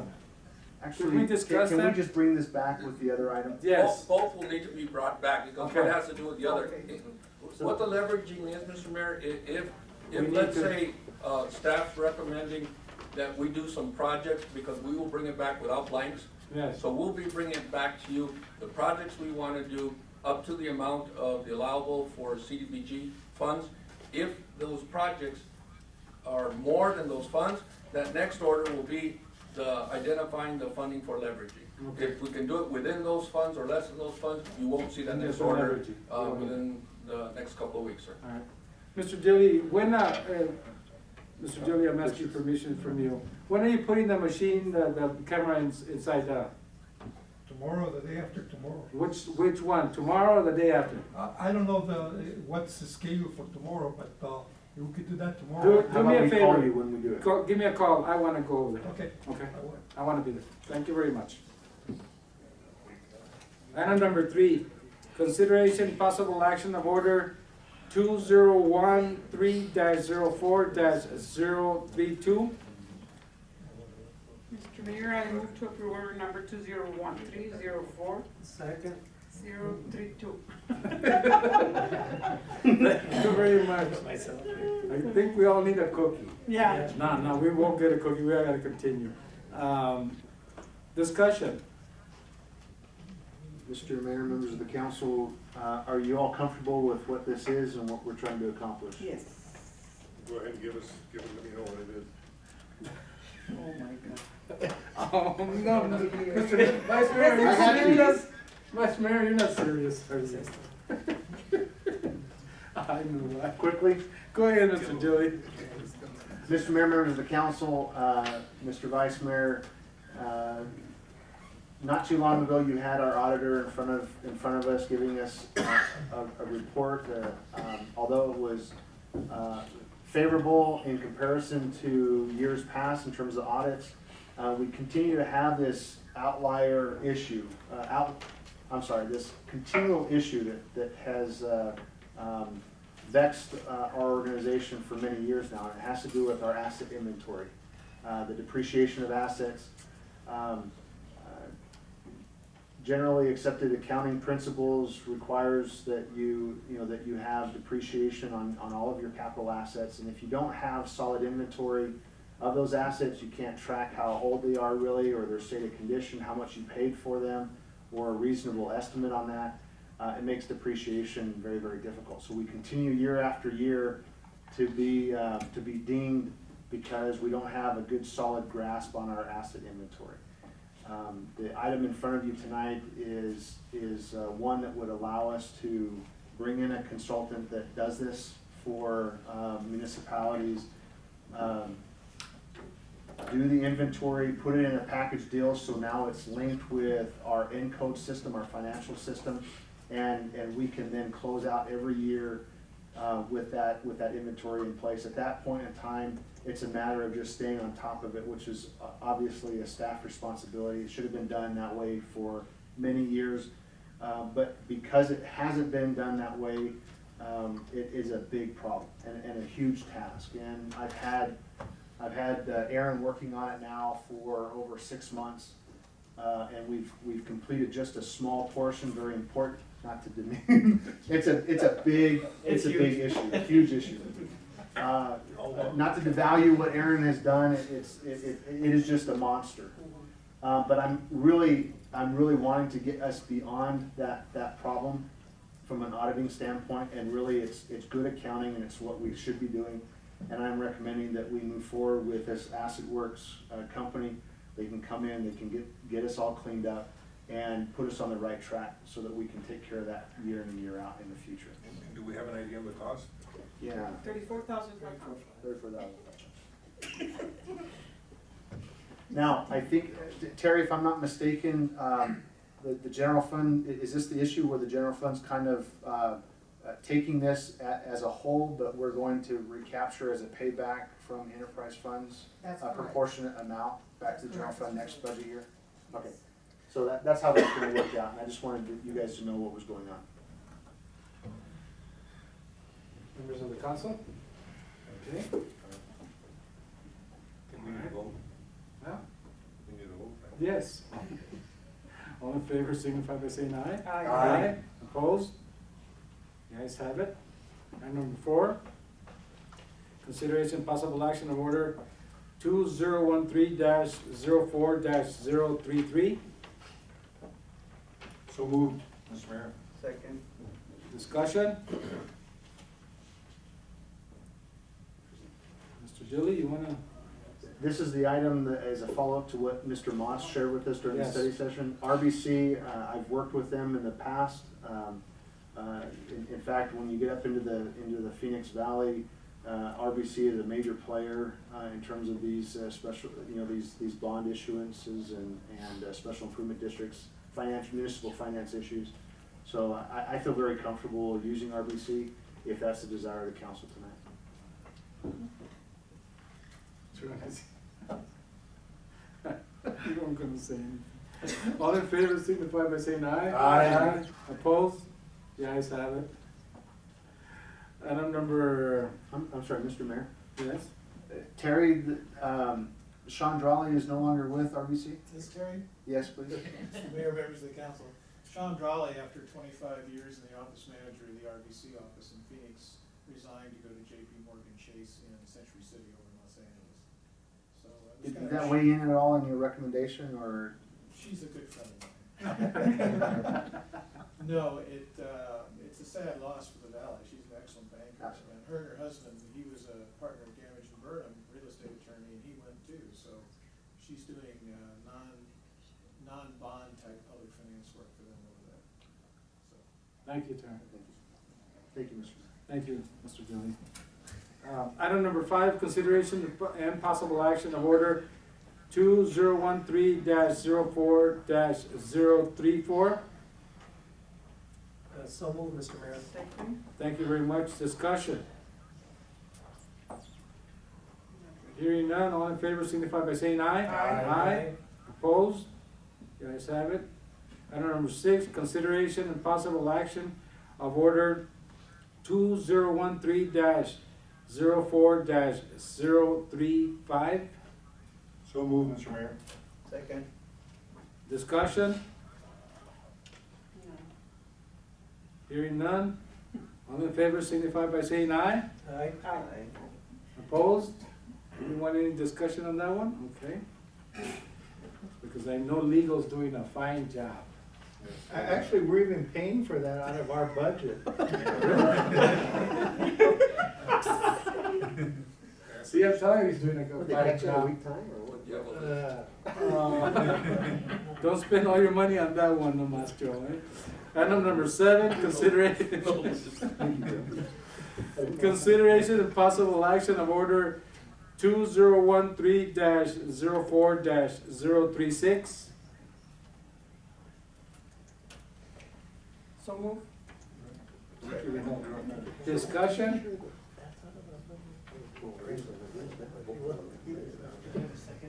Is there any discussion on this? Anybody want a discussion on this, or? That's all in kind, right? It's all in, Yeah, it's all in, it's all in kind, there's no actual cash outflow, it's all in kind. Okay, but did you read the agenda? Categorized as such as a Class A event. I think we're just, Remember, Class A is different than, what Councilwoman Lopez is asking in support for those five items. Yes. And I discuss, I'm gonna give you those, discussion. I discussed this with, Councilwoman Menendez Lopez, in reference to the Fiestas de Mayo, which I think are very important for our community. If we, can be successful like in the past, we could really make it a turnaround for the downtown, district of Nogales. One of the things is that if we were to categorize it as a Class A event, kind of like 4th of July or the other events that we have, the Christmas parade and everything, they fall under an event that's actually sanctioned by the city of Nogales. And when you sanction it by the city of Nogales, that means that the city of Nogales is responsible for everything and basically falls under Marcel Bachelier, the Director of Recreation on events. I think that would be the proper way of identifying Fiestas de Mayo, because then the city can actually be responsible for the whole thing. We haven't done that in the past, and we had a discussion this morning, Ms. Lopez and I. We haven't done this in the past because we didn't have support to do it. And I'm hoping that maybe that's the direction in the future that we do it. At this point, we can't do it that way because she already started the ball rolling in a different way. She's working with the Consulado, with a different committee, with Border Eco, with International. She's working with a lot of people that are sponsoring into the event. When it's a Class A or part of the city with a committee within the city, which she could probably be the chair of, and with employees of the city, could run the event and put it together and be behind it 100%. Yes, you can have the Consulado and everybody put in, but not monetarily. The city would take it. Then we would have, on a Class A, we would have an allotment on the budget that's specifically for that event. That's the reason I want to mention it to you, because it says Class A there. Now, what she's asking is minimum. So I need to ask this question of you, Mr. Machado. Can we vote? I know that probably the policy is not going to work on this, but can we vote on it or amend something right now? Because I myself, I want to support what she's asking for right now, but it's not a Class A event. How could we do it, Mr. Machado?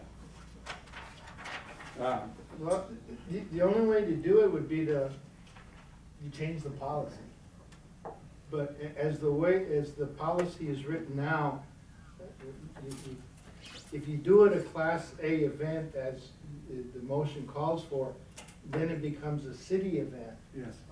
Then if the city's responsible, all the income goes to the city, because Yeah. it's a city event. Yes. I don't know how to do it under this policy, other than to categorize it either under the B or C event, but that's capped at 1,000. At 1,000, but I mean, she's asking for two porta potties, 10 barricades, the electricity, security and trash container. I think that's over $1,000 as it is. How much is it? $1,806. $1,800. And you know, this is a little far ahead. You know what I'm saying?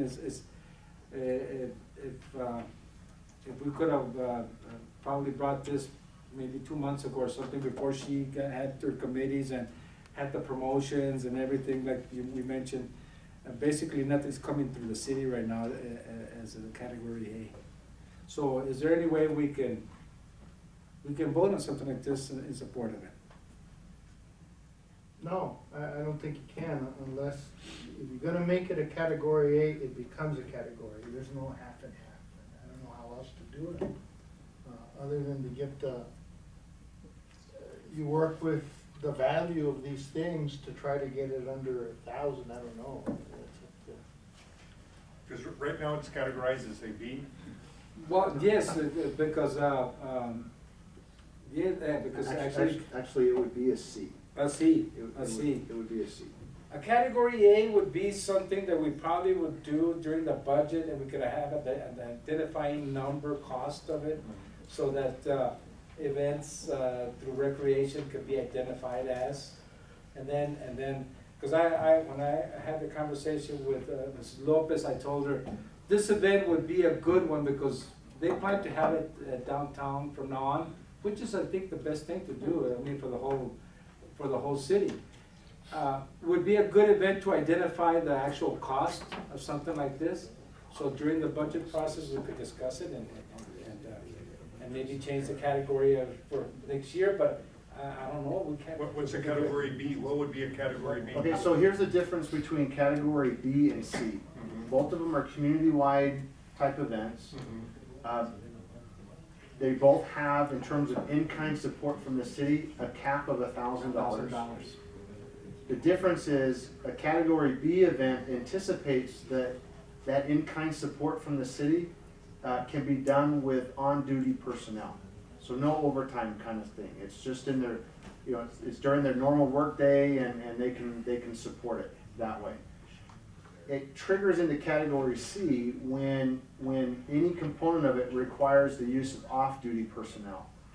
And because it's using off-duty personnel and overtime is applied, once you cross that $1,000 threshold, the city can still support, but the event organizer has to reimburse the city for the cost in excess of $1,000. So that's really the difference. They're both community-wide events. Plus one more thing, it's the use of city equipment. The use of city equipment, barricades, light standards, tents, chairs, those types of equipment are only allowable in the Class A event, if I'm not mistaken. I was just comparing B and C. Okay, but that's important to know because the request in front of you today has equipment involved in it. It does, which is why, if we were to consider it a category C event, some of those things like the electricity, definitely the porta potties, Trash container.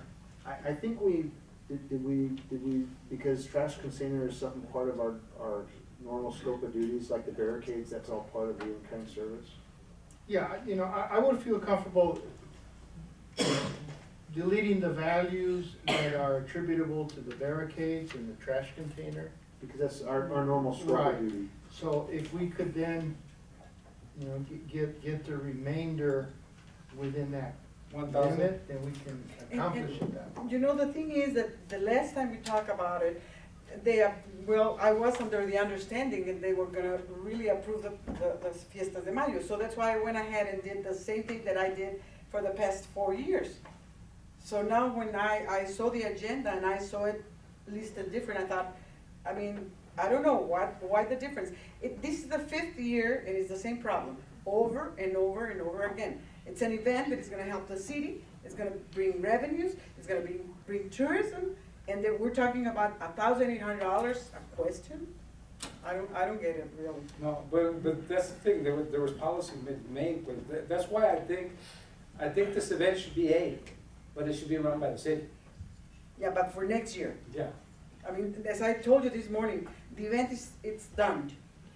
The only thing I'm missing, I gave you a list of the people that's involved, and everybody has, you know, the responsibilities, whatever. The city, the only thing we're asking the city is these 5 things. That's it. But I think like Mr. Machado said, some of those things can be attributed to something else, like the garbage pickup doesn't have to be charged. And then there's other things there, the barricades, they're used anyway, right? Because they don't have to use part-time. We can I mean, always- they go back and forth all day through Morley, come on. So One of the ways through Morley. Instead, we can always use the toilets at the park. Or just use the streets. So it's something for the community, so I don't know why. Mr. Mayor, if I Go may, ahead. if we do it like Joe Machado is proposing, she'll still have the barricades and the trash container, but we're not gonna charge it out of this. Yes. Do you think maybe we could work it like that, so she could get everything that's on here? On paper, put a less cost to it. That's what I'm saying, So we have we can get to, it that's what done. Mr. Machado's saying, it has to show the $1,000. You know, the only thing I suggest is, it either is or isn't a category A, and that's, maybe next year it'll be. So, the category B and C and D, it's really, those are decisions made by the city manager's office. So all I can say is that they can somehow work, all they can give you up to that cap and see how creative we can be. But knowing that we have that limitation regarding equipment. Our biggest challenge here is the lion's share of that 1,800 is 1,500, and police officers providing the security for this event. Off duty or off duty? Yeah, it's off duty. Okay, well. So the 1,500 is the lion's share of it. The only way to potentially reduce that commitment by the police department is to reduce the hours of the event. Well, Or reduce the officers. No, hold on, hold No, on. because Yeah. muscle, Son dos? Yeah. those, and then 4 when in the evening From part, 5 to when you have the, Oh. when you have the alcohol, sir. Oh, okay. So I think they could reduce that amount of officer time if they knew for certain when the alcohol was gonna start getting introduced to the, to the public. At 3 o'clock. At 3 o'clock? Mhm. Was that factored in? What time did it start originally? It's gonna start 9 in the morning. Yeah, The that beer, definitely changes a lot. If you want me to approach that, Well, but that, if it's 3 o'clock, that puts the officers, they have the 4 officers coming in at 5, not at 3. Okay, So so that's that's not a helpful. concern, that's not gonna help. Yes, sir. so are we talking about the $800? Is there any way that you can get it from your budget? The problem is. No bar can pay for it. I don't think the city can pay Yeah. anything over the 1,000 unless it's a category A, then we can pay everything. But in order for it to become a category A, we either have to do it, Yeah. the mayor said, that we take it over. Yeah. How have you done it in the past? This is the 5th year, and it's the same thing, and I always ask for the same thing. It's done. Last year, John. How much was spent last year, do you remember? Esther, I think you ended up writing a check back to the No. city last year. No. The day that I had to pay the city was when we did the rally, and you charged me for the rally, and you didn't charge for Lourdes Academy. That's the only time I had to pay a check to the city. Okay. That's it. How much do you remember? I don't remember what happened last year, but what happened last year was during the Fiesta de Mayo event is when we passed the policy to change the category A, B, and C event. And since this event was already planned and organized and was out the door, the policy, even though the policy passed just prior to the event itself, the decision at that point, if I'm not mistaken, was to go ahead and allow this event to go through and to deal with this particular event during the budget process for this year. To categorize it as I remember we an A talked about or C. that, yeah, And I think that we wanted to deal with it. I think that's the recollection that most of us have on how the event occurred last year. Correct? I think there was two big differences. Was I don't think there was alcohol. Right, and it was Last less two than events, 1,000. and there was only officers from 5 to midnight assigned. Correct. That was it. And it was at Pearson, right? At Pearson. Or so it wasn't at Fletcher's?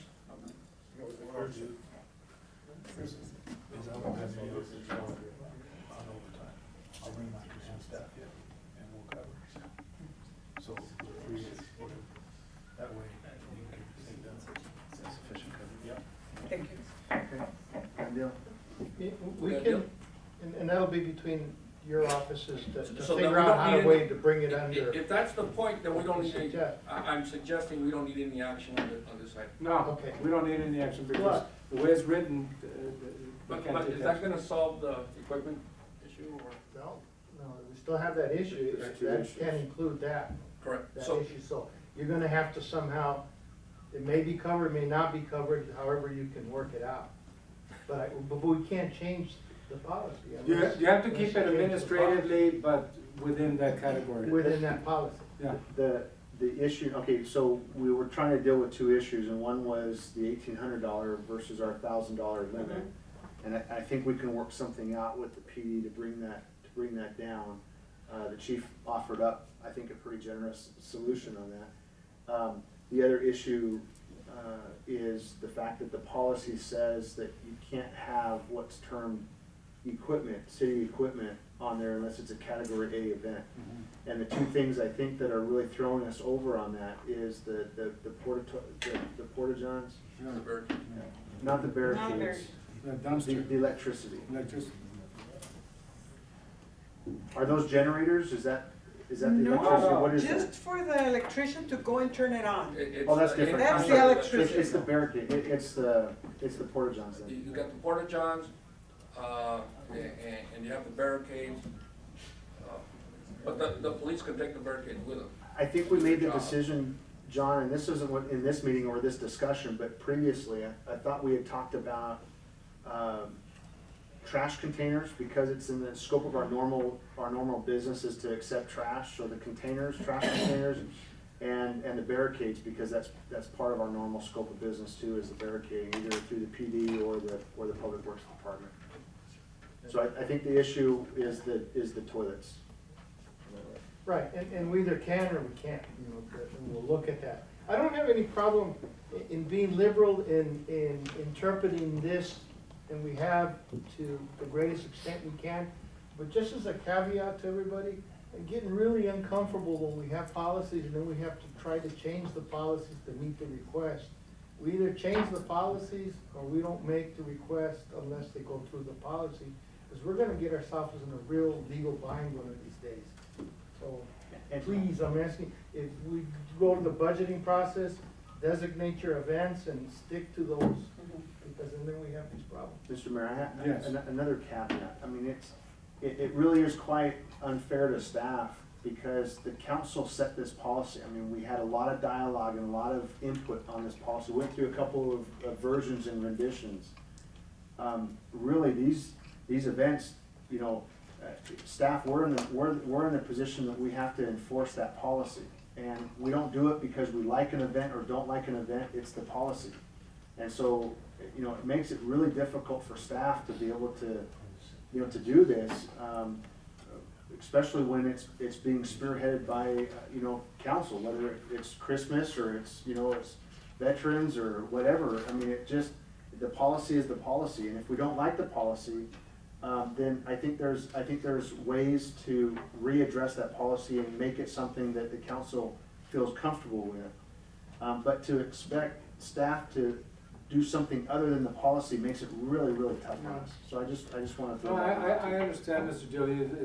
It so happened that at the time the policy was made and the actions that were being taken by the city council at that they were very one-sided, and I think when we do things and community events that we can really generate a better atmosphere or bring back the culture to our community, like our city, like we used to have many years ago, and I'm saying it only for Fiestas de Mayo, because that one was like a real hitting point in my childhood. It was bigger than 4th of July.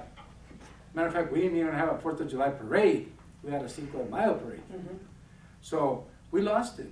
And I think it was us, the city council, that failed to do something to assist you and your staff so that we could be not having this discussion right now, that we could have just a city event.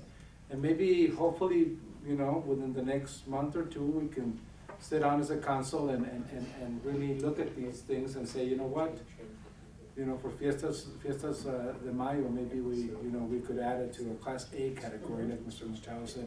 And at that point, the city takes it over and whatever goes money-wise goes through our windows right here like they're supposed to, this way.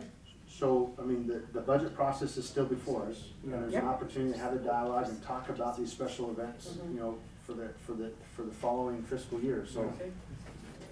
Let's make sure that's a part of it, but right now, the policy is limiting our ability to fully honor the request, and that's really relative to your porta potties. I understand, and Esther, what I could recommend to you is that you take accountability on this and exactly the cost of what, not who paid what, nada. How much did the stage cost you? How much did the music cost you? How much did the beer cost you? All that, and put that in a outline list, and have that number so that when we start working on the budget, you do a presentation and see what happens after that. Yeah, That's what I recommend you do. If the city takes it over, I'm more than happy. I mean, that's not the point. The point is, right now, I mean, it's too late. Right. It's too late. We're down the road. Yeah. And that's the other thing. Let's not wait till the very end to do these things. Well, I sent my request. No, before you start creating committees, you should come to the city. Okay, so we can't, we're not gonna vote on this like this. We're just gonna, we'll let administratively, Take care of it at BRC. Yes, sir. Okay.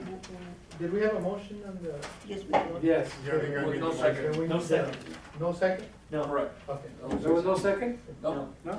That is what I should say. Okay. All right then.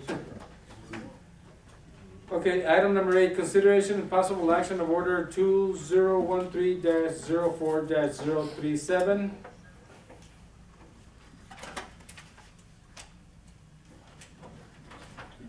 Hello? Mr. Mayor, I move that we approve order number 2013-04-037.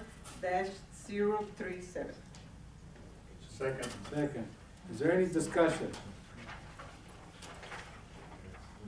Vice Mayor, you have that law. Mr. Dilly, Yes, sir. this has been brought up a couple of times here.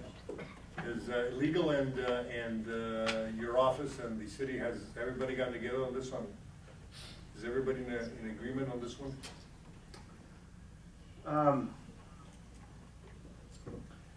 I think we're all in agreement in that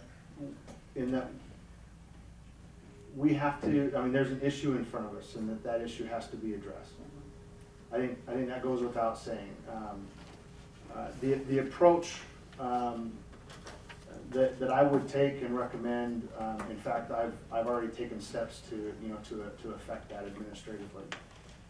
What's being brought before you is another course of action that really is more of a legislative side, and certainly within your powers to move forward and affect.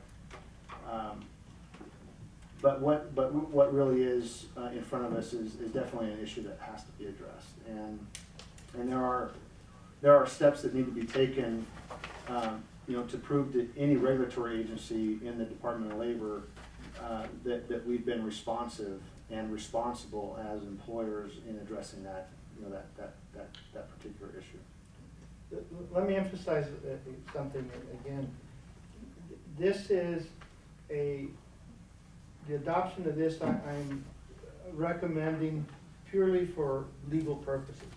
And I want to emphasize that this is not going to tie anyone's hands, our staff or the council, once we go through the reviews that staff is doing, and once we finish the classification study and so on. If there are going to be changes to this, then the council will address those at that time, along with a comprehensive policy setting forth procedures as to how these things are going to be addressed in the future. That's in fact what that policy is putting in front of you. My contention and the really only difference that I have in what Joe is bringing forward is I think the matter is an administrative issue and not a legislative issue. It is really where I'm at with that. I've taken steps already administratively in applying the FLSA standards and measurements and tests to both job descriptions and interviews with the positions in question, the employees in question and in those positions, and have come to a determination, at least at this point in time, that is in sync with the list that's in front of you in the policy. So, acting on that list tonight is something that I would actually encourage. But the policy itself continues to put the ultimate decision as to whether or not a position is exempt or non-exempt in the hands of the governing body and not in the hands of administration. And really, I believe that it should be an administrative act and not a legislative act. So that's really the core of the difference between my approach and what Joe's bringing forward. And again, this doesn't tie you in, and whether you ultimately decide down the road that you want to make those decisions, or you want the city manager to make those decisions, that's going to be something that you will decide ultimately. But that's down the road. This is what I'm trying to do, is draw the line here for legal purposes, like we've discussed in executive session. This is not written in stone. I'm not trying to say that you should be the legislative body to make those decisions. That's a policy decision that you're going to address later on. And, but they could tonight make that decision in terms of this policy that's in front of them. Well, yeah, but you're asked, they would be making a decision in a vacuum at this point. Actually, we're dialoguing. I don't think it's a vacuum. Mr. Mayor, I have a question. Of these 18 people, positions that they're mentioned to be exempt, how many were they originally exempt? Of these 18 people that I see here, positions? As far as I can tell, there are, right now we have 6 positions that in addition to those on this list that are exempt. In addition, they're not on that list. If you approve this list, then those 6 become non-exempt. I believe 4 of those 6 positions were not on the list originally. I know that's complicated, but the list stems from a study done in 2002 that the council approved. It was a study done by the consultant group that came in and did the comp and classification study. They went through much the same exercise that our HR department has gone through over the last couple of weeks with some of our employees to net a recommendation as to what positions should be exempt and what positions should be non-exempt. The council approved that study. Since that time, during what we believe to be the budget process, additional positions have been created. And to the best of our knowledge, based off of inadequate paperwork in the file, we believe those positions were posted and advertised as exempt positions. Exempt. But, and I think this is a big but, you know, those, really, those, those positions, you know, in terms of creating a position at that time, and articulating, you know, what their job descriptions were gonna be and whether or not they're gonna be classified as exempt versus non-exempt. The practice of the city had been that the mayor and council weigh in on those types of decisions. And I can't find any documentation to really show that, which is key in my mind, going into why I would recommend that those positions fall off the exempt list and become non-exempt until such time as we can complete adequately our studies based off of FLSA and come back with a recommendation to the mayor and council, should mayor and council decide that this is a legislative issue and that you guys need to make those decisions ultimately as to whether or not a position is exempt or non-exempt. Let me say something.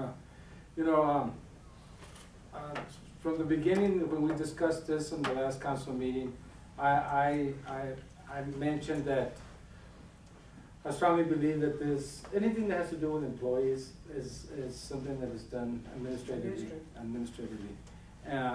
But you know, I've had discussions with Mr. Machado and I've had discussions with Mr. Dilly, and I know what they're doing to remedy this. You know, and I look at it as a scale. And actually, with what we have in front of us, the scale is like this. There's nothing leaning in no direction. It's like this. So, for us to continue and push this aside, you know, at this point right now, my recommendation is as mayor is to approve it and to proceed with it. Mr. Machado states that it's not written in stone. Mr. Dilly understands, and Human Resources, they understand that there's challenges there. There's also tests and interviews and different ways of finding out who is exempt and who's not exempt. And we're going to be doing that in the near future. Councilman Diaz was one of the persons that recommended to have a classification and comp study. Remember, you were the ones that presented that. Yes. So we're going to be doing that in the near future. We're going to be coming back to this. But once we approve these, it's done. No, it's done right now. But can we change? Oh, yes. No, it's done right now. The thing is that Mr. Machado is looking for an opportunity or a possibility that if something was to happen legally, we have something there that says, you know what, we're taking action on it. We're active on it. And that's that balance that I tell you. Mr. Dilly is correct. This should be administrative. And I'm gonna tell you that right now. Because the next time this comes back to us, let's take it in that direction. It's gotta be administrative. We shouldn't be, as elected officials, getting involved with employees. No. Now, if we're gonna set a policy like Mr. Machado says, that was there in the past, and we as a council approved something back in 2002, and he's referring to that, and now we have this, that's our problem. We set policies and we legislate. He runs the city and the employees. So if he thinks, and Human Resources, and they do a study and they find out, you know what, you're exempt, because that's what FLSA says you are, and the studies, I mean, well, you're exempt. But if you're not, you're not. So that's my recommendation. So, I don't know. You know, Vice Mayor. Mr. Mayor, if we pass this tonight, in other words, if someone's gonna be exempt, it would come before mayor and council and we would actually vote on it to say, No, yes, that no, position is because exempt? this is, the way I look at it, we shouldn't even discuss this until we finalize the next study that's being done through Human Resources and through Mr. Dilly, and matter of fact, when it comes back, there should be a recommendation from Mr. Dilly and from Human Resources that says, you know what, when we interviewed this person and this person went through the test or whatever they have to do with that, you know, if I knew all these things, you know, I'd probably have his job. But if that's the case, then they're telling you exactly that they're exempt. And who else is gonna know that it's exempt? The city manager and Human Resources. I agree, that's Yeah. good. So then what would we voting on tonight? The reason I'm doing this is because, and I don't want to in open public get into all the shortcomings in connection with how all our different employees have been treated. Suffice it to say at this point that we have not been following what the council adopted a long time ago. Decisions have been made in violation of city council action. There has been no procedures established or created to change that and so on. And I'm merely trying to fix it. This is my legal opinion that this is necessary in order to limit our liability. Once this is done, you can change it however you want. And we will change it so that there will be a procedure and a method to change these exempt to non-exempt and so on once it's created. And that's what I envision, that it is going to be administratively. But there is no policy now. There hasn't been a policy in the past. There's been actions that have been taken all over the board. So I'm trying to clean it up legally. This is my suggestion in order to limit our legal liability. Mr. Lee doesn't agree with my suggestion on this. So it's, you know, you take my legal opinion or you take his. I don't know what else to say on it. I don't want to present it quite like that to the mayor and council. I full-heartedly appreciate both of our efforts to try to address the same problem. Obviously, we're in the same spirit in that there's a problem and we need to address it. So, you know, I don't think that I would characterize it to you one way or the other. I think that the mayor and council also has this concern. Otherwise, you wouldn't be considering an item like this. And what I'm telling you is that we have taken steps administratively to support, at least at this time, the list that is in front of you, so that even if there's a question, well, how did you come up with this list? Because the list is not exactly the list that was presented to mayor and council in 2002. The list is slightly different. So how did you come up with that? Well, we have done the tests that are prescribed by FLSA to support the list that's in front of you. Okay, so I don't have a problem with that list. The concern that I have is that it continues to put the ball in a legislative court instead of an administrative court. And I'm not going to hold this up on that. I just wanted to make that point clear. You know, past the policy, you guys are also in the position to approve whatever policy that you want. You know, I'm presenting an idea, Joe's presenting an idea, but it's really your policy. So, you know, whatever you do, I'm supportive. If you decide that there's, you know, an act that you want to be engaged in a certain way, I give you my opinion. That's what you hired me for. But it's really, you know, I'll support it. I'm on board and we'll move forward. I can tell you that because I've done my due diligence in terms of the required FLSA tests, even if you didn't pass a policy tonight, I would still be affecting the changes that would be made off of that list, just because that's where things have shook out as I've applied those tests and measurements. So, you know, it really is your call, and I support Joe and his efforts and the policy that he's put forward, in that the list is supported now by, the efforts that staff has taken and engaged in over the last couple of weeks.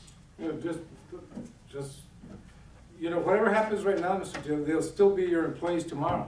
Absolutely.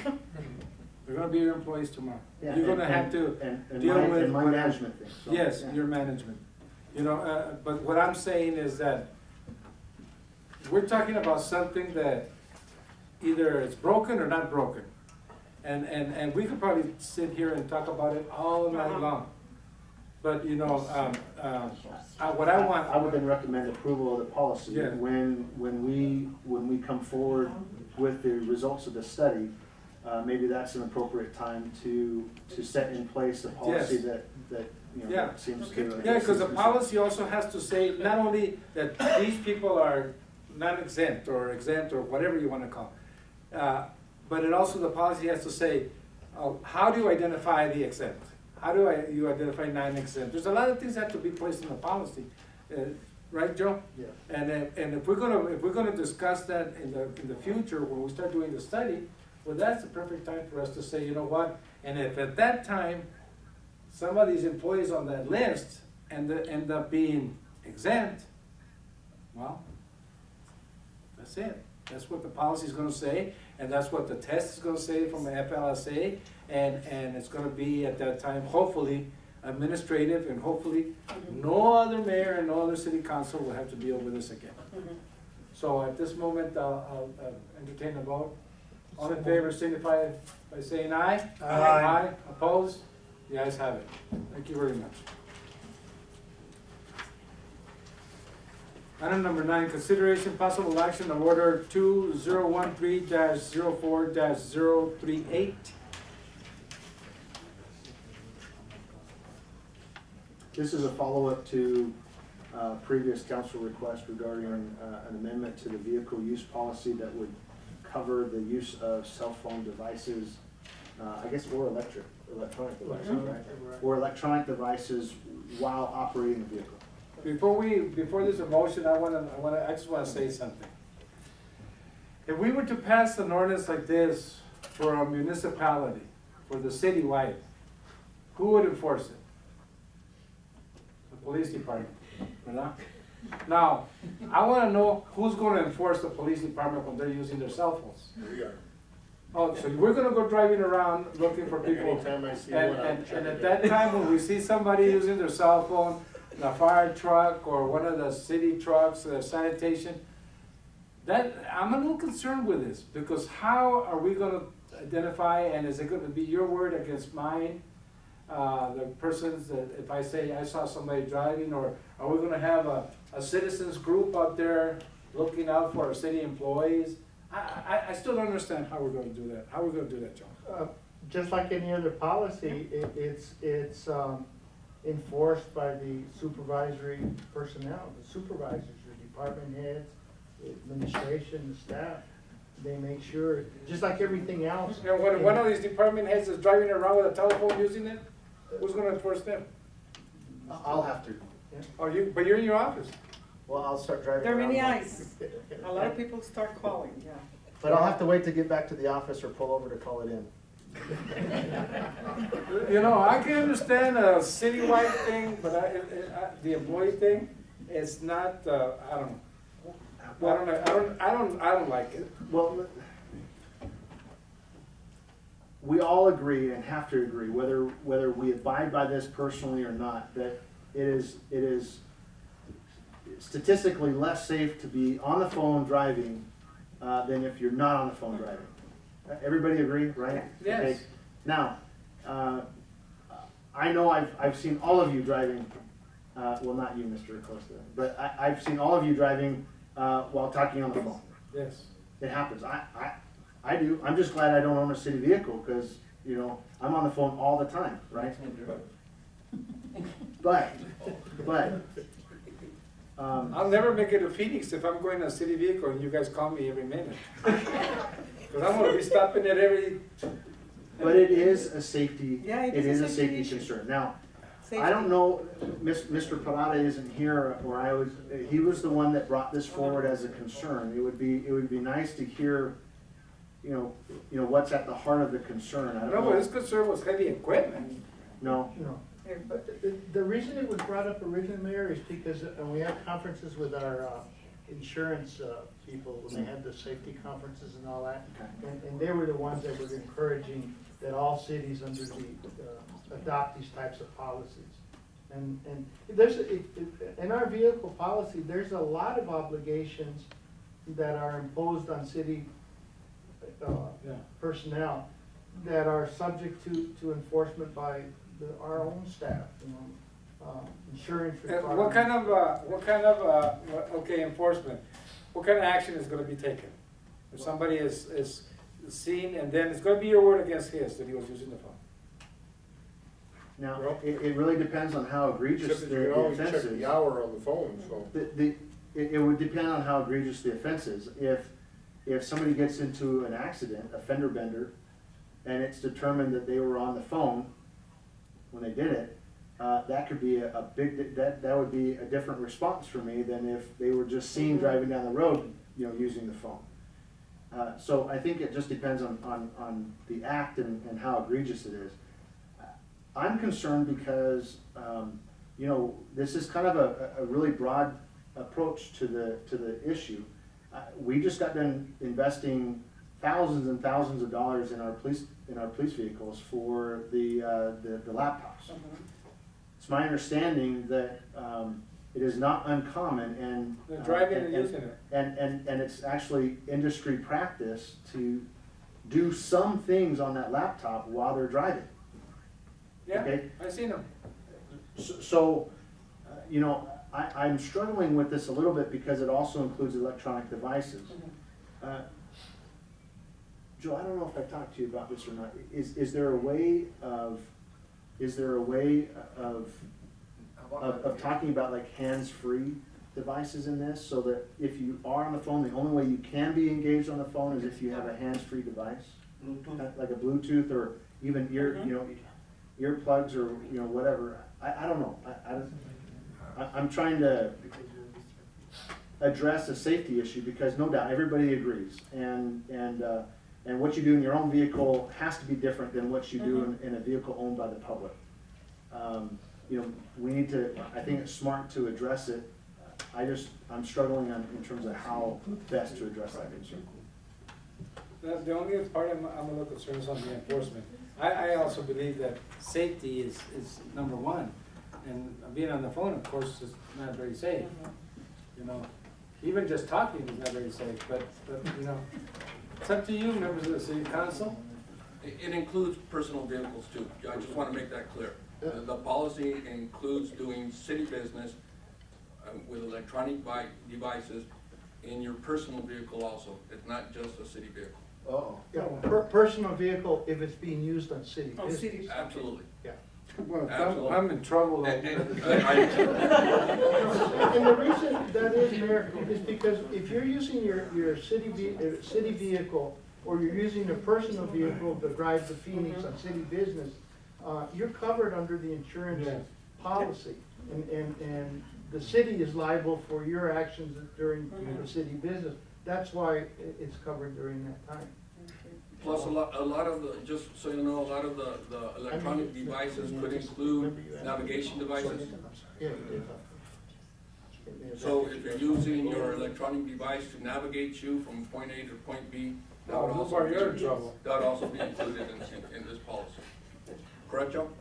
GPS. I don't know. Bloomberg turns on his GPS when he leaves here to his house. Right. Yeah, I don't know. It's really anything that distracts you from your 100% driving.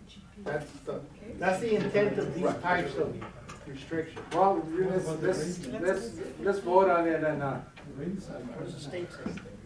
the state, what does the state has? The state of Arizona doesn't say anything that you can't drive. But driving to California, the minute you drive to California, as the message board says, Yep. Watch out, it's $150. Don't answer your phone while you're driving. If I'm not mistaken, Phoenix has done something. Yeah, that's what I said, Mr. Acosta. If I'm not mistaken, some of the cities in Phoenix do have specific ordinances regarding this type I of. know they have them for texting. Texting for sure, Yeah. and some talk about, phones. but I also think, if I'm not mistaken, that the state has policies for their employees much stricter than what the texting. They also talk about phones and stuff like that. Before you act on this, Mr. Mayor, could I just ask our chief to come up and just. It's on the phone. Get off the phone, chief, and So you want to text and walk, so. Sitting down. Just kidding, chief. Okay.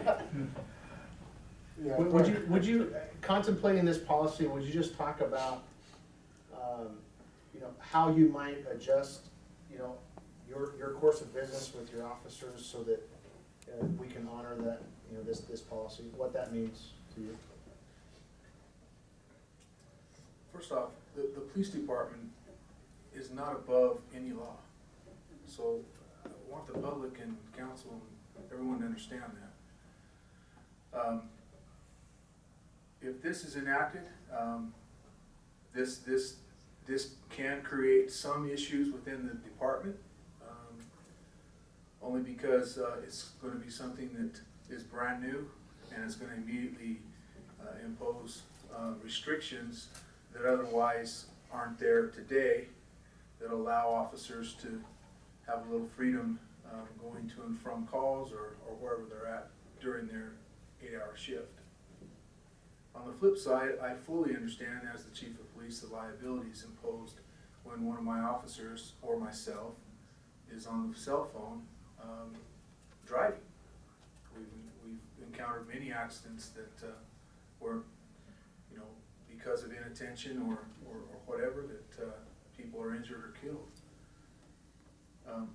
What I hope can be done through this is that there can be some exceptions to this in the sense of electronic means, such as a Bluetooth.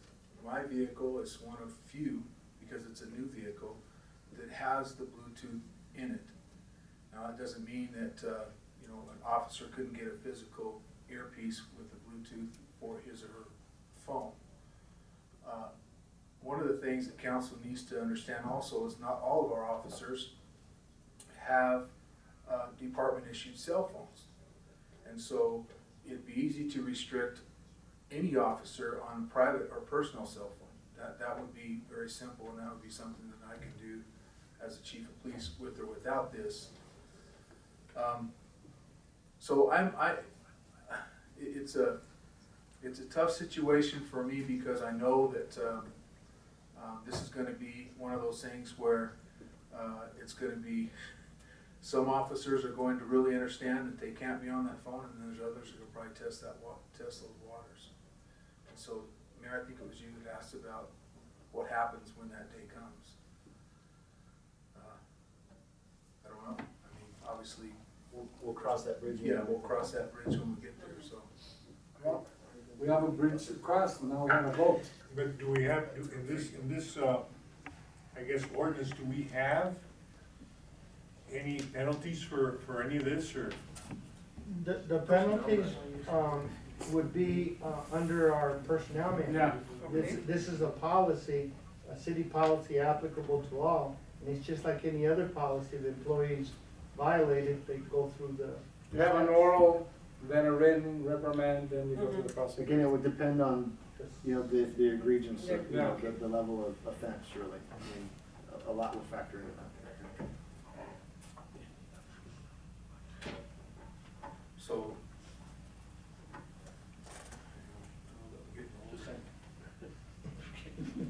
Employees shall not use any cell phones or other electronic devices. So, About the radio. yeah, I mean, with fire as well, that's probably gonna be impossible to really abstain from that, because by me reaching for my radio, what violated. But obviously, that's not the intent of the. Well, I understand that, You know. Mr. Machado, that's certainly not the intent, but I would also look at from the insurance standpoint and say, well, you know, what is out there as far as distractions? You know, there's so many distractions from doing anything in your vehicle, from looking at your GPS navigational aid that's in cars, that diverts your attention from where you're at. So, you know, I understand from a litigation standpoint and risk management why this is coming down. I fully understand that. I just think that maybe some deeper, maybe the electronic means, what does that mean? Chief, I mean, has there ever been any study done? I mean, you know, I think if we have any accidents, basically, to the cars, it's usually police. Now, they may be on calls or whatever, but I mean, has there been any accidents that have actually been, someone has said it's because he was on the phone, or there has been that? We've actually had one accident where one of my officers was on the phone. We've had 2 accidents, one where this officer was reaching for a phone. So, reaching for a phone, reaching for something tells me it's inattention and things like that. That officer was dealt pretty swiftly with some discipline. It was the second occurrence within, I don't know how long, but. You know, Mr. Mayor, I'm sure the insurance companies have looked into this, and by requesting that the cities pass something like this, I'm sure the accidents have gone down. I'm positive. I mean, That's a good, it could be. The insurance companies could look at it differently, saying, you know what, we're taking some type of action for distraction. Yeah, for distraction. They say in California and all the states that have passed those ordinances where you cannot be on the phone unless it's the Bluetooth, right, you know, that the accidents have dropped, right? So, Well, I can't see any drawback in passing something like this. What, you used the term Bluetooth. Could you consider a policy tonight that would allow the use of a phone via hands-free device? A Bluetooth or something I think. Have you ever talked to yourself? Yes, it's a distraction. It's a distraction. Absolutely. And It when really you're gets driving and problematic you're when you talking to answer. yourself, you know what the distraction is? For me to stop at the lights, and turn around and go, and somebody's got a conversation and nobody's in the car. That's a distraction. It's a big one. And then look, our mayor's crazy. Yeah. He's talking to He's himself. talking to himself. Now, if I have something up here, they'll say, he's on the phone. He's on the phone. But if I don't have something up here, they'll say, our mayor's got problems. You've been touched. You know, in California, in all the states, they do make that exception. That's automatic. California is tough. What exception? But that's, That you can be talking on the car phone. yes. I mean, if you have a car phone and you have Bluetooth, you can be talking on. Yeah. As long as you don't have something They don't want Yeah. you on it, they don't want you playing with it, they don't want that phone in your hand is basically what the deal is. Because they think they're texting, they think they're doing You something have, else. like you said, well, you have a lot of cars that basically automatically already have the phone built in. So I mean, you know, and all those, they're exempt, every one of those exempt. It's trying to eliminate, trying to avoid an accident, right, again.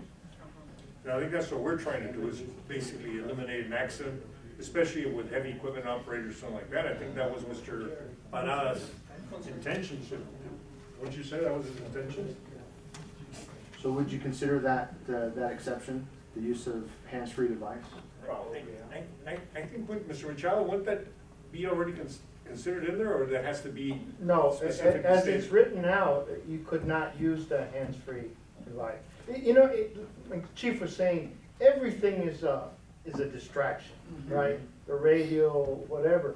It's just limiting, to what degree are you going Yes, to right, limit those distractions? And, you know, we've decided phones for sure and whatever, radios in connection with your work are okay, and stuff like that. But the Bluetooth is the other one. It's an added distraction, but you may decide that it's not enough of a distraction to eliminate it. It's just a judgment call on your part. You know, if you want to include Bluetooth, in anticipation of that, I created some additional language. But it's up to you. If you think that's an additional distraction that you don't want, then you don't do it. If you don't think that's a big deal, then. Oh, the problem here is basically in the future, I think they're already saying, all cars are gonna come with a backup camera, and all cars are gonna come with a phone. I mean, you see Peyton Manning on his Buick talking on the phone, call whatever, and then he's talking and call this and that, and he never touches the phone. He never dials anything, he never does anything. It's Well, just- they've already started. My truck has a phone and it's got a device that when you have an accident, if you lie, that box underneath the seat Yes. will tell you how fast you were going and everything. Seatbelt. Yeah, your seatbelt was on, it tells you everything. So it's there right now. But I mean, how hard would it be like, okay, the phone's ringing, you're driving in your patrol car, just pull off. No problem. Levanta el No problem. teléfono, siéntate ahí, a platicar. I And then when agree. I pass by there, and then I see you there for 20 minutes sitting down and talking on the phone, don't know if you're talking to your wife or the police chief or what. Or new bar call. Or new bar called or what. And you're safe, you're off the road and you're okay. Is that okay? Or is it okay just to talk in the car without your hands attached to some steering wheel? I don't know. I think the idea is to get the phone away from the people Yeah. while they're driving. I think that's the whole idea. Well, you know, why don't we just pass it as it is? Yeah. Everybody drive off the road and talk, Okay. Yeah, all right. okay? All in favor, signify by saying, oh, do we have a motion? No, we didn't. No Okay. motion yet. Okay, then I need a motion. Mr. Mayor, I so move to pass, order number 2013-04-038. Second. Okay, we had discussion on it. All in favor, signify by saying aye. Aye. Opposed? The ayes have it. Everybody's gotta drive off and even the mayor. I will too, no more on the phone. From now on, Kathy, you answer the phone. Jesus Christ. You answer the phone. Or she drives.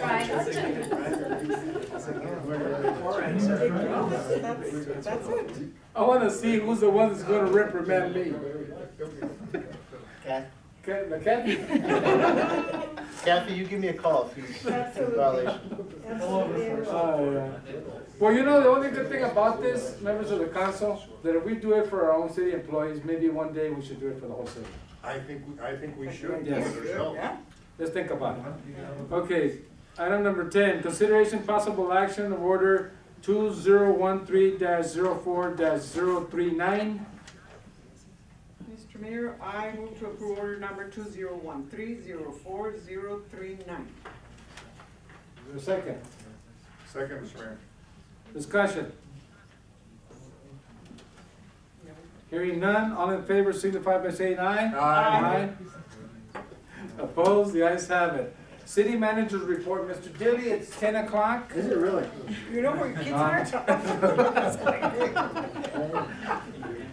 Mr. Dilly, Mr. Mayor, go members ahead of and do your the council report, sir. just wanted to quickly remind you of a couple of important upcoming dates.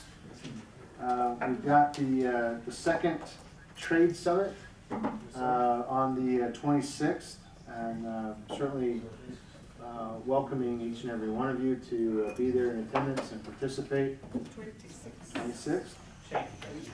If you want to go, please let us know so that we can register you at it beforehand. There'll be a re-wrinkle? Yeah. We'll make sure we spell all the names correctly. Yes. Special. What time? All day. It's all day. All day. And it's at the Esplendor? Yeah. It's at the Esplendor. The next date, this coming Saturday, is the community service project called Serve the City. It's received a lot of attention. There was an editorial on that in the local paper. We've had a lot of people express gratitude for the event and an excitement to participate. It happens to be the same day as the walk, but I don't think it necessarily totally conflicts with that. Somebody could do both. And so we encourage all that seek to volunteer and make our community better to participate in both. And then I just wanted to report to the mayor and council. This morning, Mr. Machado, myself, Mr. Kissinger, Alejandro, and Mr. Jacobs, we attended a meeting with ADEQ. Henry Darwin, the director of ADEQ, was there. Michael Fulton, who is the director of water quality, under Henry Darwin, was there, and supporting staff. And we talked about two important things. One was the consent order that we had informed council about, and we were in the process of negotiating with ABEQ on what the final consent order would look like. And the other was an issue regarding our ZIPDs permit, which is the permit that grants the authority through ADEQ to discharge the product of the treatment plant into the wash. Okay, our meeting went extremely well. The outcome of that is it seems that we're not going to have a consent order. Because of the proactive and aggressive nature in legal and staff addressing the issues that were brought forward in the original draft of the order, having remedied most, if not all of those, it was the end decision of the group that we would find a different mean to communicate the progress that we've made. And basically what that means is that we won't be in a consent order situation with ADQ, and I think that's huge. The other issue was the ZIPDs permit, and there was a lot of dialogue.